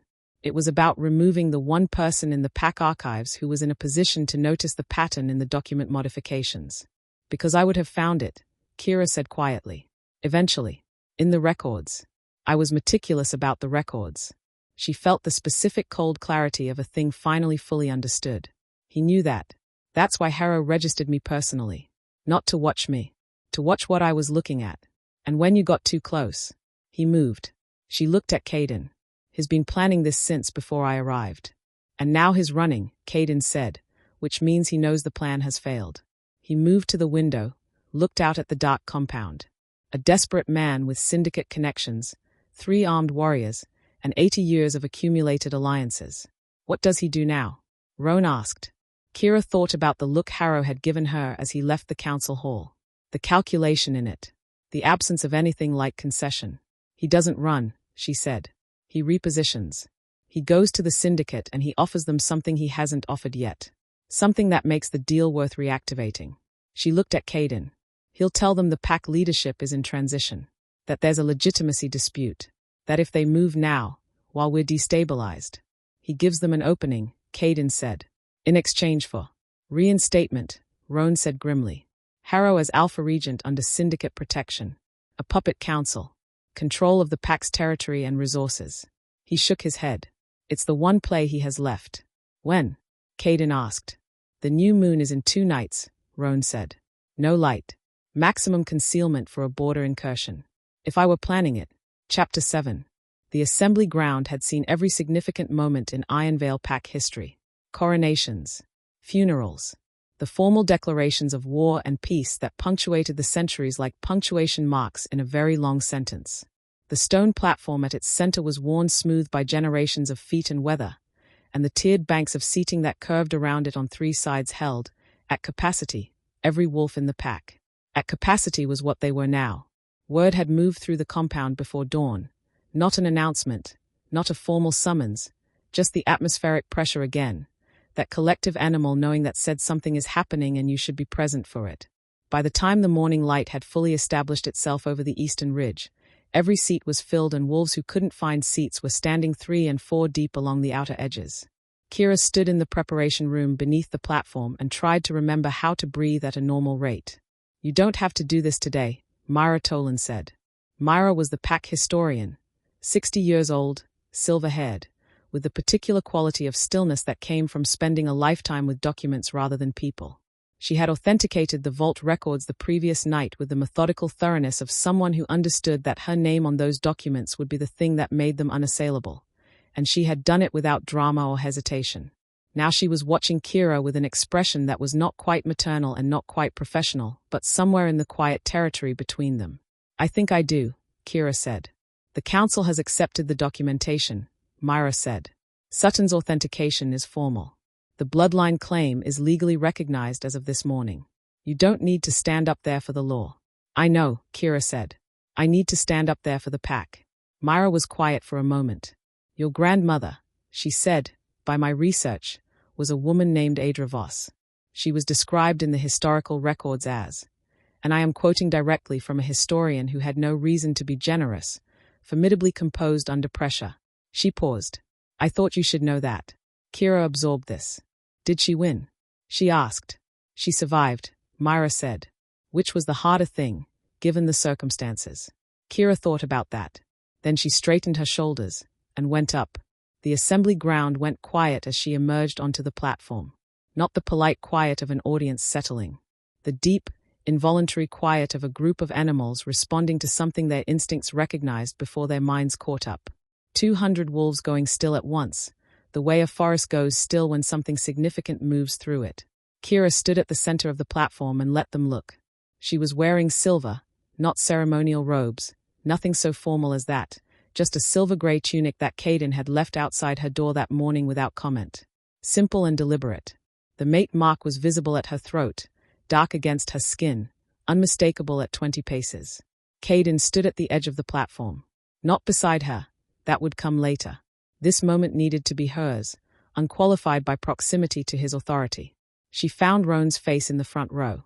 He gave her the small, precise nod of a man who had decided something and was communicating his decision without words. She found Sutton at the council table, composed and steady. She found, in the upper gallery, the faces of former pack members she recognized from 6 years of records work, the wolves whose service rotations she had documented, whose names she had gotten right on the memorial stone, who had passed through her archive window as administrative abstractions and were now looking back at her as people trying to figure out who she actually was. She began. My name is Kira Voss. Her voice carried to every corner of the assembly ground without effort. She wasn't projecting. The ground just carried it, the way it had been built to. Most of you know me as the archive administrator who was arrested 4 days ago for treason and the murder of 4 Ironveil warriors. She paused. I did not do those things. Alpha Ashford has presented the evidence to the council, and the council has formally accepted it. Commander Drayton falsified the patrol documentation that led to those warriors' deaths. He planted the evidence used against me at tribunal. He has been suspended pending full investigation. A sound moved through the assembly. Not surprise, exactly. Word had moved faster than the formal announcement, as it always did. I'm not here to talk about that, Kira continued. I'm here because you deserve to know something that has been kept from this pack for 80 years. The assembly went very still again. The Ironveil Pack was founded by the Voss family, she said. Their Alpha line held this pack's leadership for 6 generations before a succession crisis that the historical record describes as a dispute but that the vault documents describe more accurately as a removal. She kept her voice even. The last Alpha of the Voss line died under what the original historian noted as disputed circumstances. The council of that time, led by the Harrow family, declared the line extinct and reorganized the pack's leadership. She let that settle. They were wrong about the extinction, she said. Or they knew they were wrong and said it anyway. An infant daughter was removed from pack territory before the succession crisis concluded. She survived. Her line continued, quietly, carefully, in the way people continue when continuing is itself an act of resistance. Kira paused. I am her granddaughter's daughter. I am the direct descendant of the last Voss Alpha. The vault records confirm it. The pack historian has authenticated them. The council recognized the claim formally this morning. The silence that followed was enormous. Then it broke, not into chaos but into sound, the overlapping voices of 200 wolves processing something that rearranged a fundamental assumption about their own history. Kira waited. When the sound had run its natural course and subsided back into attention, she continued. I want to say something clearly, she said, because I think it matters. She looked around the assembly ground. Alpha Ashford's family has led this pack for 5 generations. They led it before I existed, and they led it without knowing the founding line had survived. Her voice was steady. They led it well. The warriors who trained under their authority, the pack members who built lives under their governance, the systems and laws and protections that exist in this compound, those things are real and they matter. I am not standing here to erase that or diminish it. She found Caden's face at the edge of the platform. What I am standing here to say, she said, is that two things can be true at once. A family can have led with integrity and the original line can still deserve to be known. Justice can acknowledge both without cancelling either. She paused. What the Harrow family did 80 years ago was wrong. What they have done in the years since, including the events of this week, was wrong. But the answer to historical wrong is not a new wrong. It's truth, followed by choice. She placed her hand flat against her chest. I choose to be here, she said. I choose this pack. Not because the bloodline documents say I should be here, but because I have spent 6 years learning every corner of this place, its losses, its records, its names, and I know it well enough to want to help it be better. Her voice was clear. I don't know how to be an alpha. I know how to be someone who pays attention, who gets the details right, who believes that every voice in this pack deserves to be heard, not just the ones that were born loud. A silence. Then something unexpected happened. In the second tier of seating, a woman stood up. She was perhaps 40, weathered and strong, with the particular bearing of someone who had spent years making themselves take up less space than they actually occupied. A pack member Kira recognized from records, Dina Marsh, listed in the administrative files as a general laborer, no rank notation, one of the invisible middle of the pack's population. She stood, and she didn't speak, and she didn't need to. 3 seconds later, the man beside her stood. Then 4 more, in a cluster 2 rows back. Then a group along the eastern wall, rising together without coordination. Just the same impulse moving through different bodies at the same moment. They kept standing. Not all of them. Maybe a third of the assembly, maybe a little more. The ones who had spent years at the edges of things, whose names appeared in records as functional notations rather than recognized contributions, who had been taught by repetition and implication that their presence was necessary but their voices were not. They stood and looked at Kira, and the thing in their faces was not adoration or political calculation. It was recognition. She sounds like us, the standing said. She knows what it is to be unheard. Kira pressed her fingers briefly over her mouth, held herself together by the thinnest possible margin. Caden, at the edge of the platform, made no attempt to conceal what the sight was doing to him. Elder Sutton rose from the council table. The council of the Ironveil Pack, Sutton said, her voice formal and precise and carrying the specific weight of someone who chose their words deliberately, formally acknowledges the Voss bloodline claim. We formally recognize Kira Voss as the founding line's surviving heir. She paused. The question of leadership structure will be addressed through proper process. But the truth of her heritage is established and recognized before this pack, as of this moment. The assembly received this with a sound that was not quite a cheer and not quite an exhale, something between them. The sound of something long held finally being set down. In the hour after the assembly, Kira sat in the memorial garden at the pack's eastern edge. It was a small space, stone paths between planted beds, a low wall, the eastern border visible through the trees beyond it. 4 silver-leafed shrubs had been planted after the ambush, one for each warrior. Young still, barely established, their roots still finding their way into the unfamiliar ground. She sat on the low wall and looked at the 4 shrubs and said the 4 names quietly, to herself, in the specific way she'd always said them when updating memorial records, giving them the weight of full attention. Dex Harmon, Calavriz, Brent Okoro, Sesha Munn. I'm sorry, she said. I'm sorry it took this long for anyone to look at what actually happened. I'm sorry that your deaths were used as a frame for someone else's erasure. She was quiet for a moment. I'm going to make sure the record is corrected. Properly, with the right details. The wind moved through the memorial garden. Footsteps on the stone path behind her, not Caden's deliberate tread, lighter and quicker. Roan sat beside her on the low wall, which was unexpected enough that she looked at him. He was quiet for a moment, looking at the 4 shrubs. Dex used to beat me at cards, he said. Every time. Claimed it was skill. I maintain it was cheating. A pause. Calla once talked me out of a very poor decision involving a territorial dispute and a regrettable amount of bravado. Probably saved my life. Another pause. Brent made the best flatbread in the compound. Refused to share the recipe. Took it with him, which I consider a significant tragedy. He stopped. Sasha was my cousin. Kira looked at him. I know, he said simply. That's why I pulled the access logs the night Caden asked. Because I needed to know if it was what I thought it was. He looked at the shrubs. And it was. I'm sorry, Kira said. You have nothing to be sorry for, he said. You're the one who would have gotten it right. If Harrow had let you keep looking. He turned to look at her. The pack is with you. Not all of them yet. But enough. And the ones who aren't, give them time to see what you actually are, rather than what they've been told. What am I? She said. Not self-pity. Genuine. Roan considered this with the seriousness it deserved. Someone who pays attention, he said. In my experience, that's rarer than bloodlines. Kira looked at the 4 shrubs for a moment longer. Then she stood, because there were preparations to make and tomorrow night was coming whether she was ready or not. The war room was alive with maps and movement. Senior warriors filled the long table, bent over terrain documentation and patrol schedules, voices low and focused. Roan had briefed them before dawn and the shock of it had burned off quickly, replaced by the specific purpose of wolves who had a direction to move in. Caden stood at the head of the table as Kira entered, and something shifted in the room's atmosphere at her arrival. Subtle, collective, a slight reorientation of attention. Not deference, not yet, but acknowledgement. The assembly had changed something. The eastern border has 3 natural approach points, Caden said, returning to the map as she took a position beside him. Harrow knows all of them. He was on the Border Security Council for 20 years. His finger moved across the terrain. He'll bring them in through the ravine approach. It's the most concealed, and the syndicate forces are going to prioritize concealment over speed. Unless he splits them, Kira said. Every head at the table turned toward her.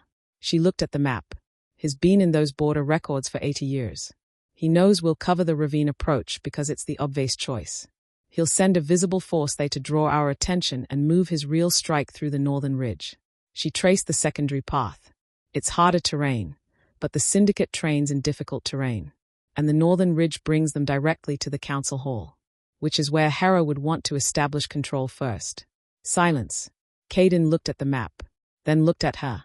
She's right, said one of the senior warriors, a broad, scarred woman named Fen who had the particular credibility of someone who had been proven correct about tactical assessments often enough that people had stopped questioning her instincts. Split our defensive lines, Caden said. Cover the ravine with 1/3 of our force. Move the majority to the northern ridge and keep them concealed until the split becomes apparent. He looked at the room. Questions. The questions came, and Kira answered several of them without thinking, from 6 years of knowing which patrol rotations covered which territory, which wolves were fastest on difficult terrain, where the supply caches were positioned along the northern ridge. The warriors at the table began asking her questions directly. She answered them the same way, without performance, without trying to establish anything, just with the simple authority of someone who knew the information and gave it accurately.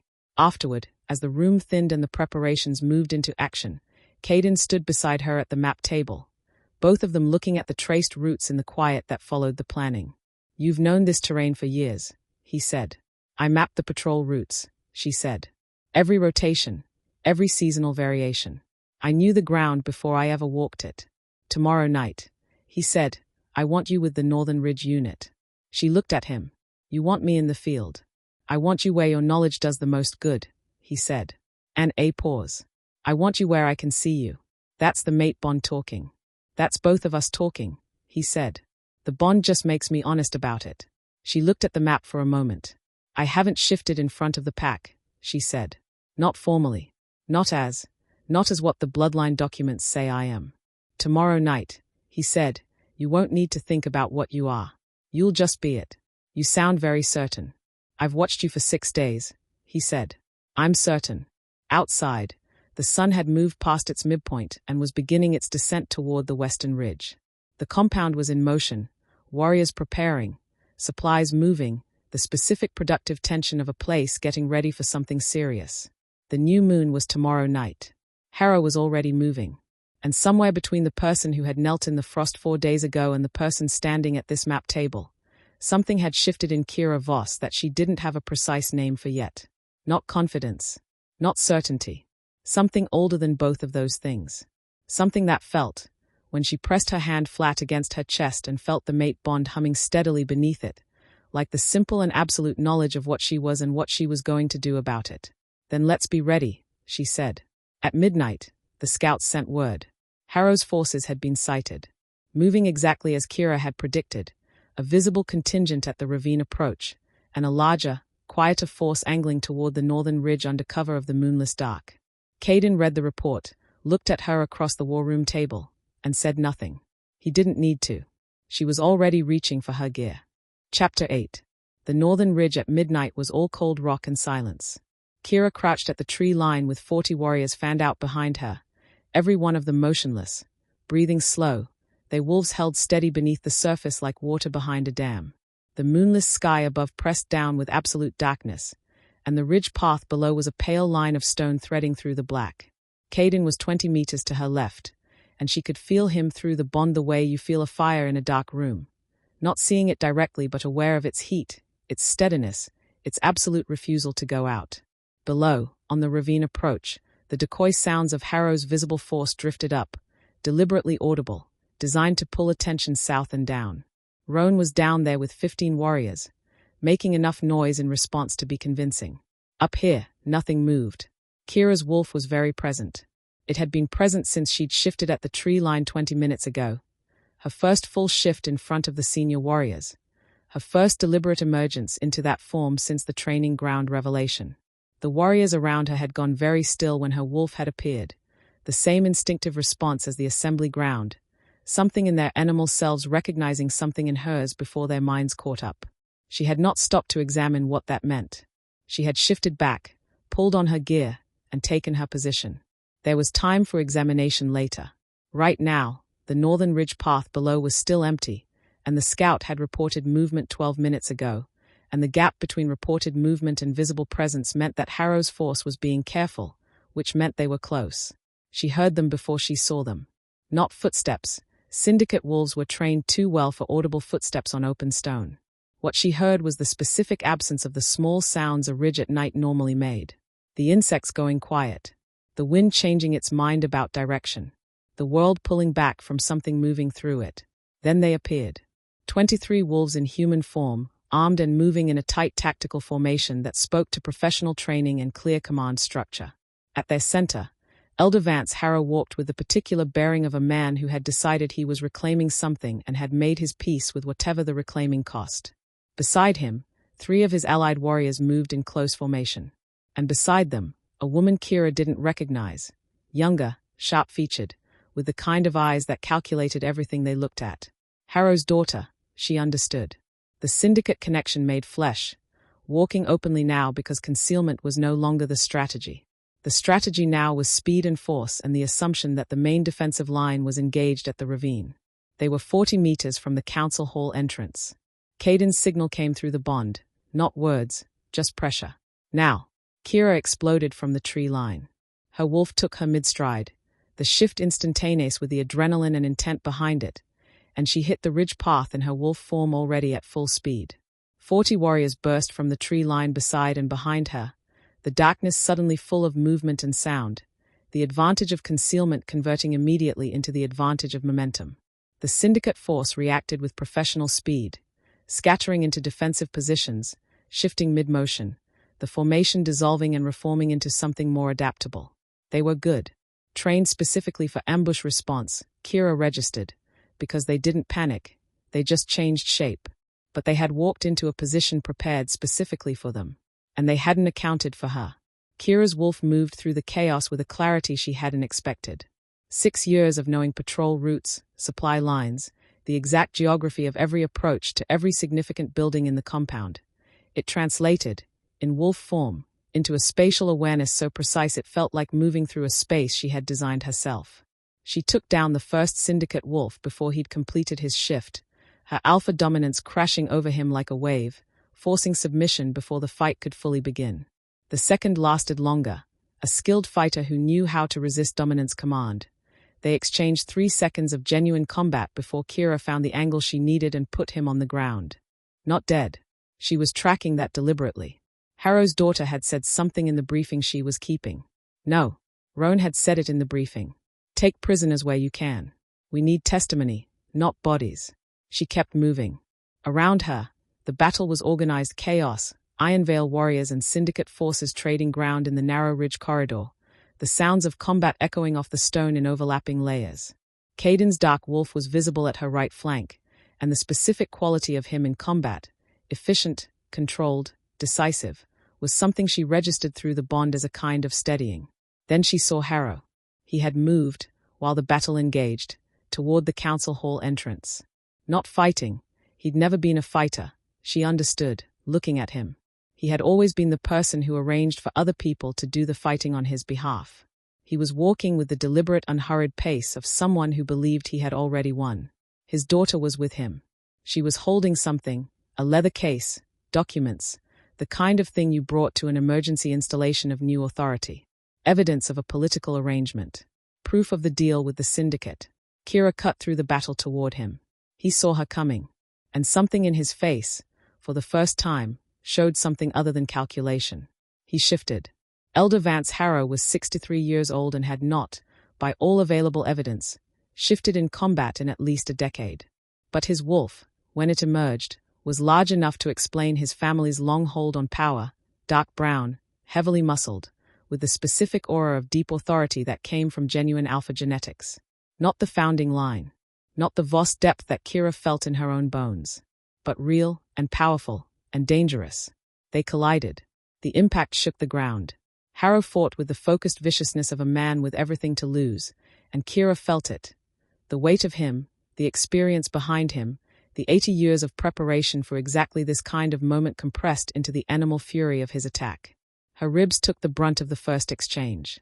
She rolled, found her feet, came back at him from a lower angle. They tore at each other across the ridge stone, the sounds of the larger battle continuing around them, and Kira felt something she hadn't expected. Not fear, exactly, but the specific sober recognition of genuine danger. Harrow was going to hurt her badly if she let this continue on his terms. She stopped letting it continue on his terms. She didn't try to match his strength directly. She used the terrain, the ridge's uneven surface, the placement of the stones she had mapped in 100 patrol route documents, to take away his angles. She was faster than him, more agile, and she knew the ground better than he did despite the fact that he'd been walking it for 60 years. Because she had read it, studied it, traced every contour in documents and records and rotation schedules until it was as familiar to her as her own hands. Knowledge, it turned out, was its own kind of power. She caught him from behind when he committed too heavily to a forward strike, her jaws closing on his shoulder, her wolf's alpha command rolling through the contact with everything she had. Harrow's wolf shuddered. Fought it. She pushed harder, pulling every scrap of the Voss bloodline's deep authority up from whatever reservoir it had been waiting in, and the command hit him like a wall. His wolf collapsed. Submitted. Harrow shifted back to human, gasping, on his hands and knees on the ridge stone. Kira shifted back beside him. The battle around them had largely concluded. Syndicate wolves subdued or fled, Harrow's allied warriors standing down as their alpha fell. Caden's voice carrying across the ridge in clean alpha command, directing the aftermath with the efficiency of someone who had done this before. Kira stood over Harrow. He looked up at her. And what was in his face, she hadn't anticipated. Not rage, not defiance, not the cold calculation she'd expected. Something older. Something that looked, in the aftermath of everything, almost like exhaustion. You don't know what you've undone, he said. His voice was rough. 80 years of stability. 80 years of this pack functioning without the chaos of a disputed bloodline. For warriors are dead, Kira said. Because of choices you made. Necessary losses, he said. For the packs. Don't, she said. Quiet. Final. Don't tell me about the pack. I know the pack. I know the names of every wolf who has served this pack for 6 years. I got their details right because I believed it mattered. She looked at him. Dex Harmon. Calavriz. Brent Okoro. Sesha Munn. Say their names. Harrow said nothing. Their deaths were not necessary losses, Kira said. They were people, with families and histories and the specific irreplaceable weight of an individual life. Her voice was even. And you reduced them to variables in a calculation. She crouched in front of him, bringing herself to his level. I could let my wolf handle this, she said. I have the bloodline for it and you know it. You've known it since you registered me without documentation 14 years ago. You've been afraid of it since before I understood what it was. She held his gaze. But killing you doesn't give those 4 wolves back. It doesn't undo what you built or fix what you broke. It just makes me someone who kills cornered old men, and I'm not interested in being that. Harrow looked at her. Something moved through his expression that she couldn't fully name. Then what? He said. Then you answer for it, she said. Properly. with testimony and evidence and a process that treats every accusation as something that requires proof. She stood, because that's what this pack deserves. Not another convenient execution. Actual justice. She stepped back. Caden was beside her. She hadn't heard him approach, but the bond had told her he was coming before her ears did. His hand found hers, briefly, before he stepped forward to address the subdued syndicate wolves and the surviving members of Harrow's force in his Alpha Command voice. Harrow's daughter had not fled. She stood at the council hall entrance, the leather case still in her hands, watching her father on his knees on the ridge stone with an expression that was doing something complicated, calculation and grief, and something that might, at its edges, have been relief. Roan appeared at Kira's shoulder. The ravine force stood down when the northern line fell. No casualties on our side. 3 injured, none critical. The daughter, Kira said quietly. She needs to be heard, not just processed. She has information about the syndicate's full network. If she's willing to give testimony, I'll talk to her, Roan said. He paused. You knew she might be willing. She walked into a fight she could have avoided, Kira said. People who want to be in fights don't bring document cases. They bring weapons. She looked at the leather case. She brought the deal her father made, which means she was here to be a witness to it, not a participant in it. Roan looked at her. You're going to be very difficult to manage, he said, which from Roan was clearly a compliment. Good, she said. In the deep part of the night, after the ridge had been cleared and the prisoners secured and the injured tended and the 100 logistical necessities of aftermath addressed, Kira stood in the memorial garden. She was alone. She had asked to be, and Caden had understood, through the bond and through the specific quality of her expression, that this was something she needed to do without witness. The 4 silver-leafed shrubs were still, in the windless dark. She sat on the low wall and looked at them for a long time. It's done, she said quietly. Not finished. There's testimony to give and records to correct and 100 things that come after. But the part you didn't get to see, the accountability, the truth coming out, the person who ordered your deaths being held for it properly. She paused. That part is done. The memorial garden was quiet. I got your names right, she said. I always got your names right. I'm going to make sure everyone else does too. She pressed her hand flat against the cool stone of the wall, and sat in the quiet for a long time, letting the night hold everything that the day had cost. When she came back inside, Caden was in the north quarters room, sitting on the edge of the bed in the lamplight, elbows on his knees, the expression on his face the fully unguarded one that she had learned was only available in rooms where it was just the two of them. He looked up when she entered. She crossed the room without speaking and sat beside him, and he put his arm around her and she leaned into him, and neither of them said anything for a long time. The mate bond hummed between them, steady and unhurried, the sound of something that had been through considerable weather and come through it intact. Your ribs, he said finally. Hurt, she confirmed. Myra left something for them. Later. He tightened his arm slightly. She felt the steady rise and fall of his breathing against her shoulder and matched her own to it, slowly, until the tight wire of the last 48 hours began to ease. You gave him mercy, Caden said. On that ridge. I gave him process, she said. That's not the same as mercy. It's the minimum. Most people, in that moment, don't distinguish between the two. Most people haven't spent 6 years believing that the difference between mercy and minimum matters, she said. Because they've always been on the side that got at least the minimum. He was quiet for a moment. I didn't, he said. For 6 years, I ran this pack without questioning whether the process protected everyone it should have. His voice was even, but she could hear the weight in it. I accepted Harrow's counsel. I accepted the tribunal result. I accepted convenient conclusions because they were presented to me as complete, and I didn't ask who they were convenient for. You stopped the execution, she said. 1 inch, he said. That's how close it was. Yes, she said. And then you looked. Some people would have made themselves not look. She turned to meet his eyes. You looked. He held her gaze. I'm going to keep looking, he said. At everything. At who the process protects and who it misses. At what I've been assuming and what I should be questioning. A pause. I'm going to need someone who pays attention. You have someone who pays attention, she said. I know, he said. That's not what I'm asking. She understood what he was asking. Not the mate bond. That was already settled, already permanent, already living in her chest like a second heartbeat. Not the bloodline claim. That was already legally recognized, already formally established. He was asking for the choice. Hers, freely made, in full knowledge of everything it meant and everything it cost and everything it required. She looked at him in the lamplight, the slate eyes, the jaw, the face that had been carved by grief into something serious and that was, right now, completely open. Yes, she said. Simple. Clear. Carrying the full weight of everything it answered. He pressed his forehead against hers, and the mate bond resonated between them like a bell that had been struck and was still ringing. Outside, the compound was quiet. The new moon pressed darkness over everything. And in the holding of that darkness, something that had been broken for 80 years was, quietly and irrevocably, beginning to be set right. Chapter 9. 3 weeks after the Northern Ridge, the Ironveil Pack gathered at the assembly ground for the second time. The compound looked different in the morning light than it had during those dark days of aftermath and logistics and the slow, unglamorous work of rebuilding. The ridge stone had been cleaned. The memorial garden had been tended.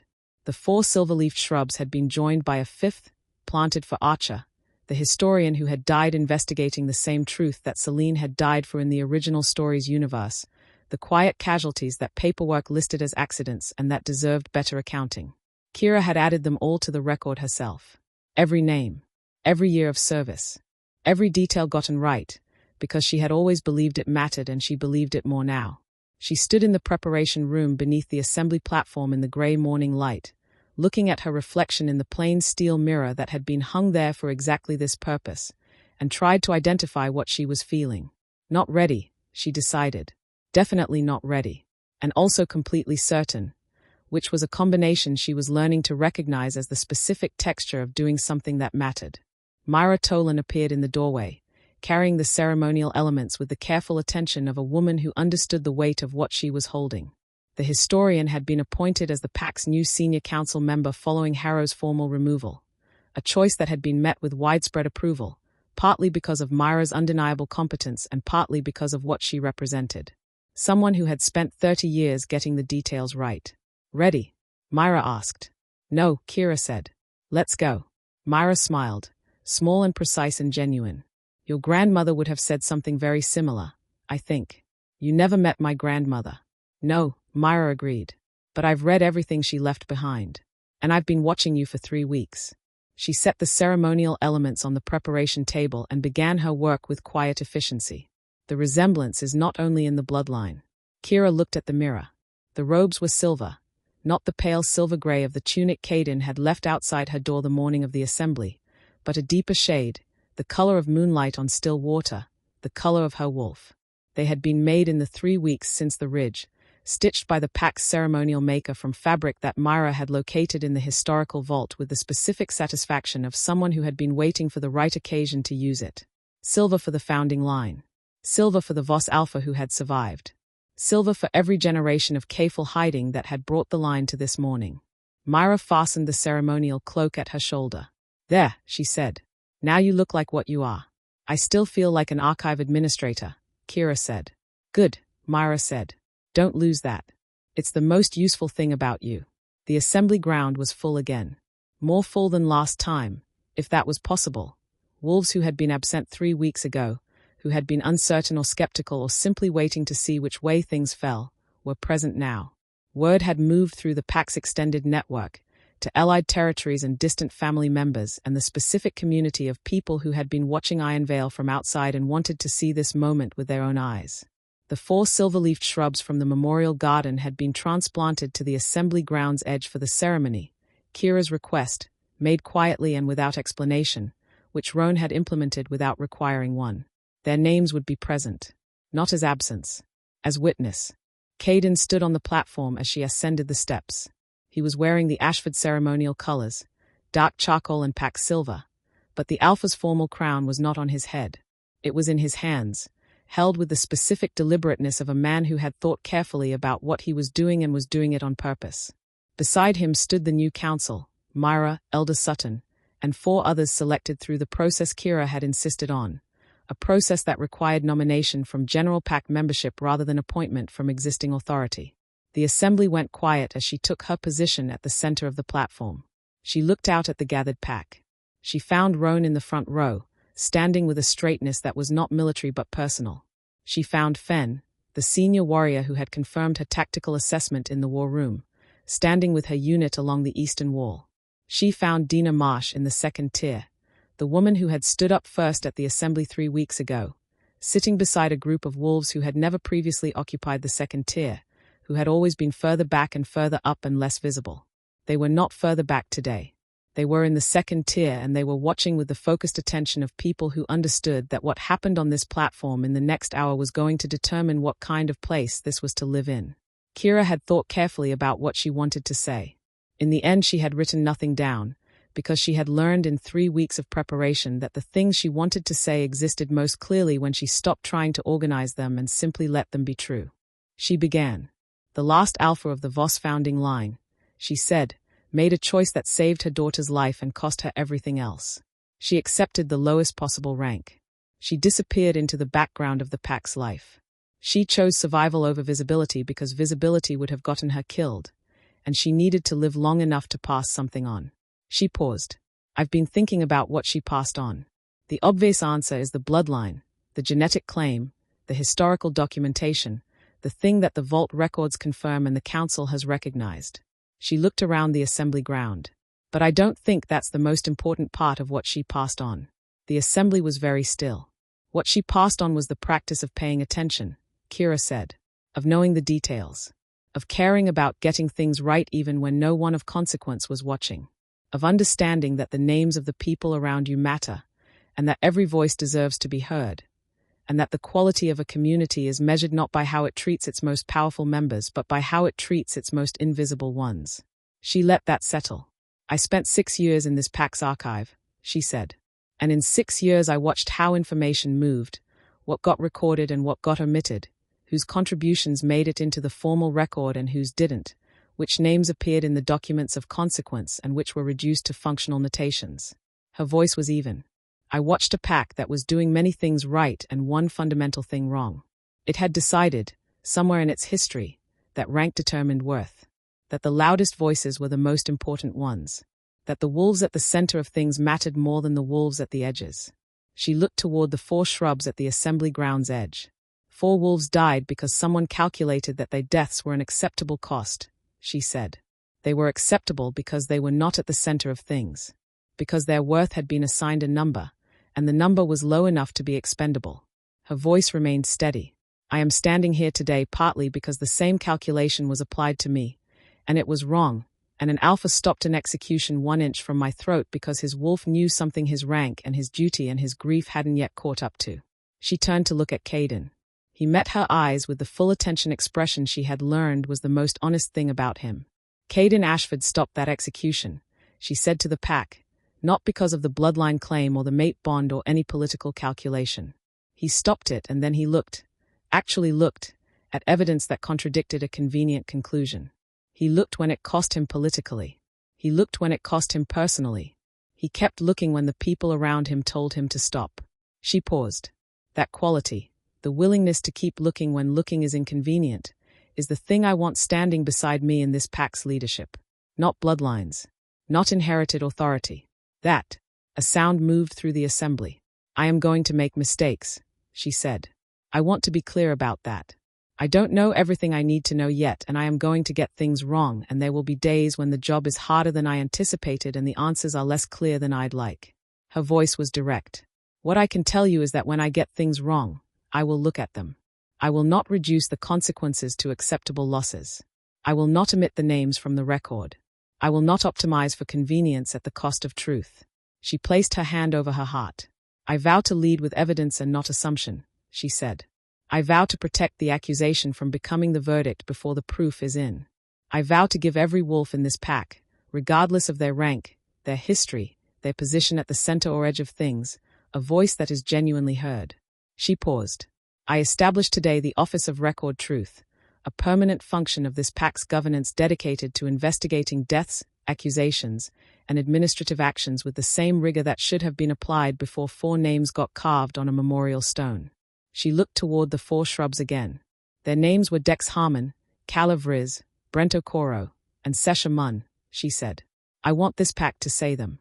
Not once, not today, but regularly, specifically, as a practice of remembering what it costs when we stop paying attention. The silence that followed was not empty. It was full, weighted with recognition and grief and the specific quality of collective acknowledgement. The sound of a group of people receiving something true. Then, from somewhere in the middle tiers, a voice. Dex Harmon.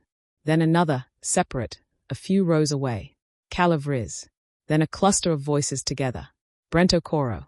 Sesha Munn. The names moved through the assembly ground like something being passed from hand to hand, spreading outward from wherever they'd started, picked up by voice after voice until the entire assembly was saying them, not in unison, not performed, just organically, people choosing to participate because the choice felt right. Kira pressed her fingers briefly over her mouth, held herself together, kept her chin up. The formal ceremony was ancient and exact. Myra spoke the words that had been spoken at every coronation for as long as the Pack's records extended backward. The language formal and precise, carrying the specific weight of repetition, of a ritual that meant something partly because it had meant something to every iteration before it. When the moment came, Caden placed the Ashford crown to the side. He had commissioned something new, made in the 3 weeks since the ridge, forged from silver recovered from the Voss family vault alongside metals from the Ashford line. Not one lineage supplanting another. Both present. Both acknowledged. He placed the new crown on Kira's head. The assembly erupted. Not the careful, calibrated sound of a crowd that had been told to cheer. The involuntary collective sound of 200 wolves responding to something that had resolved correctly. The release of a tension that had been building for 80 years, breaking open into pure noise. Co-alphas, Myra announced, her voice carrying over the sound. United in purpose. United in bond. United in the work that begins today. Caden turned to Kira. He was not performing anything. His expression was the fully unguarded one, visible to the entire assembly for the first time, and it said clearly and without ambiguity that he had chosen this person before the outcome was known, that the choice had cost something and he would make it again without hesitation, and that whatever came next he intended to face it standing exactly where he was standing now. Kira looked back at him. "You're crying," he said quietly, low enough that only she could hear. "I'm not," she said.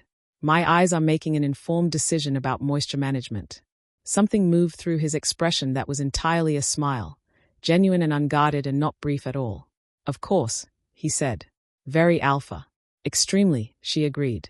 He took her hand, and they turned together to face the Pack, and the sound the assembly made was not applause exactly but something older and more animal, the sound of a group recognizing its own, accepting what it was seeing, choosing to move forward together. That evening, in the memorial garden, Kira knelt beside the 5 shrubs and placed fresh cuttings at each one. She said the names aloud, each one separately, each one given its full weight.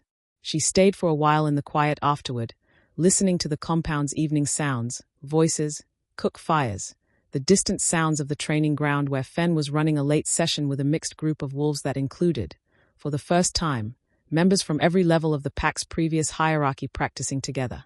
"Myra told me something," said a voice behind her. Roan sat beside her on the low wall, which she had come to understand was simply his way of being supportive, showing up without announcement and sitting without requiring anything.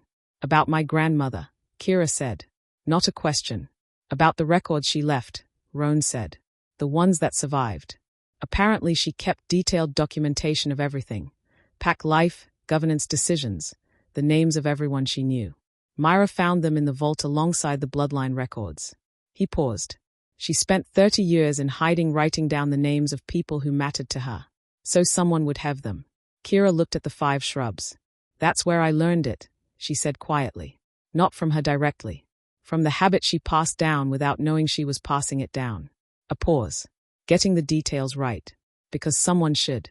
"Yes," Roan said.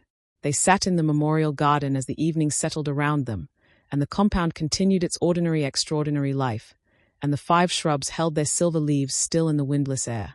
Later, much later, Kira stood at the window of what had been the North Quarter's room and was now simply their room, looking out over the Pack lands in the full dark of a clear night. The stars were present in a way they hadn't been in weeks, the cloud cover that had held since the days around the new moon finally dispersing, the sky opening up into the particular depth that came after a long obstruction cleared. She heard Caden behind her before she felt him, his tread, his presence, the bond's warm, steady hum increasing as he crossed the room.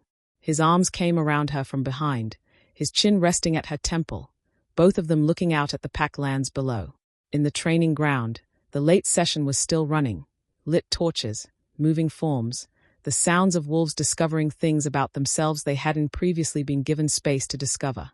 Several of the silver-furred wolves that had emerged in recent weeks were down there, former pack members who had been carrying their wolves suppressed for years, finally given the specific permission of being told that their power was not a problem to be managed but a fact to be welcomed. Among them, one silver wolf that moved with new confidence, Dina Marsh, who had stood up first at the assembly and had been shifting for 6 days and was currently absolutely destroying every training benchmark Fen had set, to Fen's visible and vocally expressed delight. "Look," Kira said. Caden looked. They watched Dina's wolf clear an obstacle course in a time that made the watching wolves whoop with appreciation, and Dina's tail expressed her feelings about this achievement with an enthusiasm that was entirely unconstrained by dignity. "The pack is changing," Caden said. "The pack was always this," Kira said. "It just didn't know it was allowed to be." He was quiet for a moment. 3 months ago, he said, "I was running this pack with the specific confidence of someone who believed that things working adequately meant things were working correctly." His voice was even, honest. "I was wrong. About a lot of things. About the tribunal. About the access structures. About what I was and wasn't paying attention to." "You're paying attention now," she said. "I'm trying," he said. "I have a very good teacher." She turned in his arms to face him. The mate mark on her throat had settled in the weeks since the ceremony, no longer warm from the ritual, just present, part of her, as permanent and unexamined as a heartbeat. "I want to tell you something," she said. "Tell me." "When I was in that holding cell," she said, "the night before you came with food, the clay pot night, a pause. I had decided I was going to die. Not resigned, exactly. More like I had made peace with the math of it. I was nobody. The evidence was complete. Nobody would look hard enough to find the error." Her voice was steady. "And then you came with food and you sat at the bars and you asked me to tell you what happened, and I watched you actually listen, and some part of me that had put itself away because I couldn't afford to have it, started, very cautiously, to come back." "What part?" he asked. "The part that believed it was worth being here," she said. "The part that thought my voice might matter. The part that had been archived under do not access for a long time." He looked at her with the full attention expression. "I'm glad it came back," he said. "So am I," she said. "I think it's the most important thing I brought to this job." He raised his hand to her face, his thumb tracing the line of her cheekbone with the specific gentleness she had learned was not a performance of tenderness but its actual form. "You brought considerably more than that," he said. "But yes, that especially." She leaned into him. Outside, the training ground sounds continued, effort and encouragement and the occasional enthusiastic howl of someone who had just done something they hadn't known they could do. The stars were very clear. The pack lands lay below them, ordinary and alive, full of wolves getting on with the work of their lives in a place that was, slowly and imperfectly and with considerable effort still ahead, becoming more fully itself. "We have a council meeting tomorrow," Kira said. "We do," Caden agreed. "And the Office of Record Truth needs its first formal charter drafted." "It does. And Roan wants to discuss the border restructuring." "He does. And Myra has identified 14 more historical records that need authentication review," she mentioned. "So we should probably sleep." "Probably," he agreed. Neither of them moved. The night held them both, and the bond held them both, and the pack lands below held everything they had fought for and everything they were still building, and the particular quality of this moment, ordinary and consequential and alive with what came next, was something Kira understood she would carry for the rest of her life. Not the dramatic moments. Not the execution platform or the ridge stone or the assembly ground erupting into sound. This. The stars clearing after a long obstruction. The sounds of wolves discovering what they were capable of. The steady warm certainty of a person standing beside her who had chosen to look when looking was inconvenient and had kept looking until the truth was visible. "Caden," she said. "Yes. Thank you," she said. "For the 1 inch." He was quiet for a moment. "Thank you," he said, "for what you did with it." The sun rose over Ironveil Pack territory in the ordinary way it always had, gold light first along the eastern ridge, then spilling down into the compound, then filling the training grounds and the memorial garden and the archive building where new documentation was already accumulating in organized careful stacks. In the Office of Record Truth, which had been established in a room that used to be a storage facility and now had clean windows and a long table and 4 wolves with sharp minds and genuine commitment to getting things right, the first formal case file was opened. 4 names at the top of the page. Getting their details right. Because someone should. Because it mattered. Because the blade had stopped 1 inch from her throat, and that 1 inch had been the distance between a pack that knew only how to close questions and a pack learning how to ask better ones. Between convenient conclusions and actual truth. Between the wolves they had been told they were and the wolves they actually were. Between silence and the specific, irreversible, world-changing act of a voice that refuses to be put away.